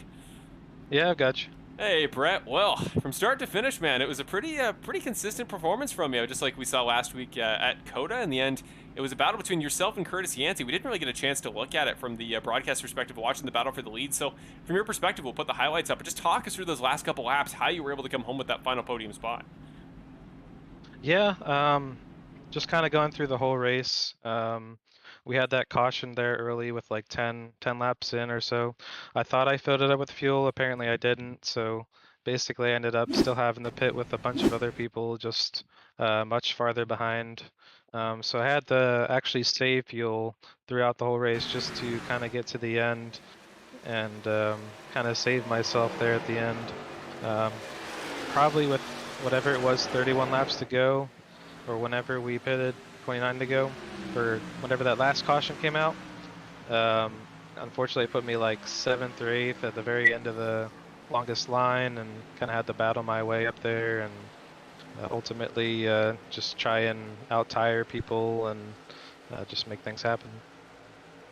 Yeah, I mean, clearly it wasn't just going to be strategy and tire wear that was going to be helpful for you tonight. You were tonight's pole sitter here at Auto Club, and really interesting to watch there. We didn't get to catch enough of qualifying to really know, but What was the dynamic like there in qualifying? Like, what do you do here at Auto Club as far as qualifying goes? Because Brandon Jackson, a former, not a winner, but he dominated in Season 8 here in the very same car. He didn't even make the field at first. So what was the difficulty going to be if guys didn't make the field that normally would? Yeah, I think maybe that one potentially led to what he had happen because of touching the wall or something like that. But realistically, I think the trick is, I'm just gonna let the secret out of the bag, is to not run the first lap. Just kind of roll the tires in and let the kind of the sealer kind of run off the tire, and so the tire doesn't slip as much, and then bank on your second lap. Well, there you go. Breaking news from Brett Guzik. We'll have to. I'm sure guys are going to keep that in mind in the future when we go. I'm sure we'll be back here. It's always a great race, but yeah. In the end of the day, Brett, you come away with your second podium in 2 weeks. Another solid performance from the again defending series champion, the guy that probably more than anybody else has something to defend this year. So 2 races in as far as podiums go, 4 races in overall. We go to Dover in 2 weeks. What's the future look like for the 04? We've seen 4 different winners. Are we going to see a 5th with the 04 car in 2 weeks? If we're going to Dover, hopefully. I think that's one of the tracks that I have kind of circled on the schedule as far as place that I know I can go out and win. Kind of depends on how the scenarios go with pit strategy and everything. So that's how it's going to fall. But if I am running up front, I'll have a shot. Awesome. Well, Brett, I always have the utmost confidence. We'll be talking about you plenty throughout the course of broadcast. We did again tonight. You come away with the third. I just want to take a brief moment to show that your engine here has exploded indeed on the start-finish line here, which is often a sign that guys had pretty fun races that they could burn it up afterwards. But yeah, Brett, you know what to do here in the broadcast booth. You're back as always. We've seen you plenty here this season and in the series in the past. So any sponsors, any friends and family watching at home, anything you want to talk about, now's your chance. Yeah, it looks like the engine blew up before the fuel ran out, so that's kind of interesting. But just like to thank everybody watching here on YouTube, everybody at Full Send Racing Network, everybody who kind of puts us on, Bill, you, Evan Wall, just everybody who kind of fills all the cracks and keeps us running. Looks like it kind of grenaded us. It's off right there. But yeah, just thank everybody. Perfect. Well, thank you, Brett. As always, man. I'm sure we'll be talking again very soon. In Dover, I mean, I think you were close. I think you were runner-up last time we went there in the Xfinity Series in Season 8. So coming back, trying it all again, and I wish you the very best of luck in doing so. Yep. Thanks, Marsh. There you go. So that'll round off your final interview of the night with tonight's third place finisher, Mr. Brett Guzik, second podium in 2 weeks, and again, the defending series champion, off to a fairly consistent start this year. We are going to make this post-race show particularly quick. It has been a long night, ladies and gentlemen. It's 11:18. We'll try to make this quick. But before we go, I do want to talk about just a couple more things. Again, bear with us, and we will wrap it up. Again, tonight's race sponsor, we want to thank again Field Filler Media. Go on to at Field Filler Media on Instagram. Again, the name is in the description below in case you forget. But it's really fun content. They're tonight's race sponsor. Always best to support them when you can. And if you're a fan of NASCAR content, IndyCar, NHRA, and plenty more, there's all sorts of really cool updates there, and as well as some funny content there. So go check out Field Filler Media, tonight's race sponsor of the Field Filler Media 125 at Auto Club Speedway. Other than that, we are going to, again, we have to, we're happy to give a quick shout out here once again to Anthony Marqueta and tribute. Tonight's race here at Auto Club was dedicated to Anthony Marqueta, the grandfather of driver number 71, Jonas Lazater, longtime supporter of the series and grandfather of Lazater, who was a chief engineer here at Auto Club back when the track was built a number of decades ago. So really special tonight that we could honor him at a venue that is, of course, very fitting to him specifically. So thank you for everybody for honoring Anthony Marqueta in tonight's race. And again, always our pleasure to do things of the sort. With that, though, we are just about to get ready to wrap it up here. And again, we want to give one more thank you to the driver, formerly the driver. I think you drove the 91 car in our kind of fun run series, but that is not what you're known for. You are known for being you're a graphics guy, and tonight you are, as usual, as you have been the last couple weeks, our color commentary guy. And hopefully, if we get things figured out properly, which I'm sure we will, by the time we go to Dover, you'll be back to full-time directing, Evan. But wrap it up. What are your final thoughts? Yeah, I thought it was a great race here, and it was, as always, fun to watch, and a great job, Marshall. I know you don't like doing the behind-the-scenes stuff, but you did a great job here tonight, as well as commentating, and I like we've talked about before, can't wait till we can get you just commentating. You were talking about it a little bit beforehand, how good you were going to do, how much you were going to really delve into the statistics side and be able to have those instead of worrying about worrying about showing what's on screen, and I'm very excited for week after next, not next week after next, when hopefully we'll be able to get you to do that when we get things figured out like they should be. I think it's going to be a lot of fun, and I'm excited. It was a great race, and I'm a little bit disappointed that Welch didn't, or that Lacey didn't win, considering I picked him to win. But it's okay because he still finished second. That still gets us some points. We'll explain towards the end of the season how our point system works on our picks. We'll talk about that a little bit later once we've got a little bit more time. But like you said, want to make this quick. But yeah, overall great race. Excited to come back week after next. Excited for an off week, and we'll see you guys week after next. We will indeed. We will see you guys back at Dover in a couple weeks' time. Very quickly, just want to thank our sponsors one more quick time. So Geezer Authentics is your source for all the Bandit Racing League merch. We're really sorry we didn't get a proper mention of it to this point. I really wish we had. Again, last second kind of switch over here, didn't get a chance to get something made for it. But Geezer Authentics is our brand for Bandit merch, and we have new Bandit merch. Go to the link in the description below. As always, I always have a link there for the Bandit merch site, but we have some new Season 10 merch. We're going to be updating it as the year goes on, so our official Season 10 logo, but also a shirt that includes every driver in the series included on one shirt there that's running in Season 10. So that way, no matter who your favorite driver is, you can get some stuff to support him. So Geezer Authentics, again, in the future, we will let you guys know a little bit earlier, but tonight, just the way it went, unfortunately, is how it has to be. Apex Sim Racing, use code BANDIT at checkout to get 5% off your sim racing accessories of sorts. So that could be wheelbases, that could be steering wheels, button boxes, a variety of great stuff. Great that they gave us this opportunity to get such a discount off such a lucrative item there for sim racing fans. So if you're a driver in the series, well, can upgrade your sim, as hopefully I will get a chance to sometime in the future. That's a great place to go. Apex Sim Racing, huge supporter of the series. Perfect Shine Auto Spa, as always, your sponsor of various elements of the series, including any rundowns, any pre-race grids, and what we do a post-race final standings. But it is a long field, and it is getting really late here, ladies and gentlemen. Perfect Shine Auto Spa, as always, go check them out. There's a website, Perfect Shine Auto Spa. Put it in Google, you'll find it. I don't want to give you the exact web address because I don't remember it off the top of my head. It'll be in the description for next week. But thank you to Perfect Shine Auto Spa and Kevin Foster on behalf of, in turn, GFR Racing. That is Full Send Racing Network. That's us. Again, in the future, this broadcast will be formatted slightly differently tonight. Just last second, some tech issues we had to go do it the old way, but hopefully you guys have enjoyed going back to the more traditional format here tonight. And finally, Evan Wall Media. That is our boy Evan, who has been commentating with us this week. And again, we'll be back as the primary broadcaster, the primary director in future weeks, but the races will remain on this channel. With that, again, 2 weeks from now, we're heading to Dover, and that'll be our next round of the series, season 10, race number 5. With that, we're going to head off. It's been a long race tonight, ladies and gentlemen. But again, thank you so much for supporting the series. Thank you for watching, everybody out there, and for enjoying tonight's race, the Field Filler Media 125 at Auto Club Speedway, presented by Full Send Racing Network. I've been Marshall Crocker Jr., your host tonight and founder of Full Send Racing Network. We will see you in 2 weeks, and have a great couple until we're back at Dover in round number 5.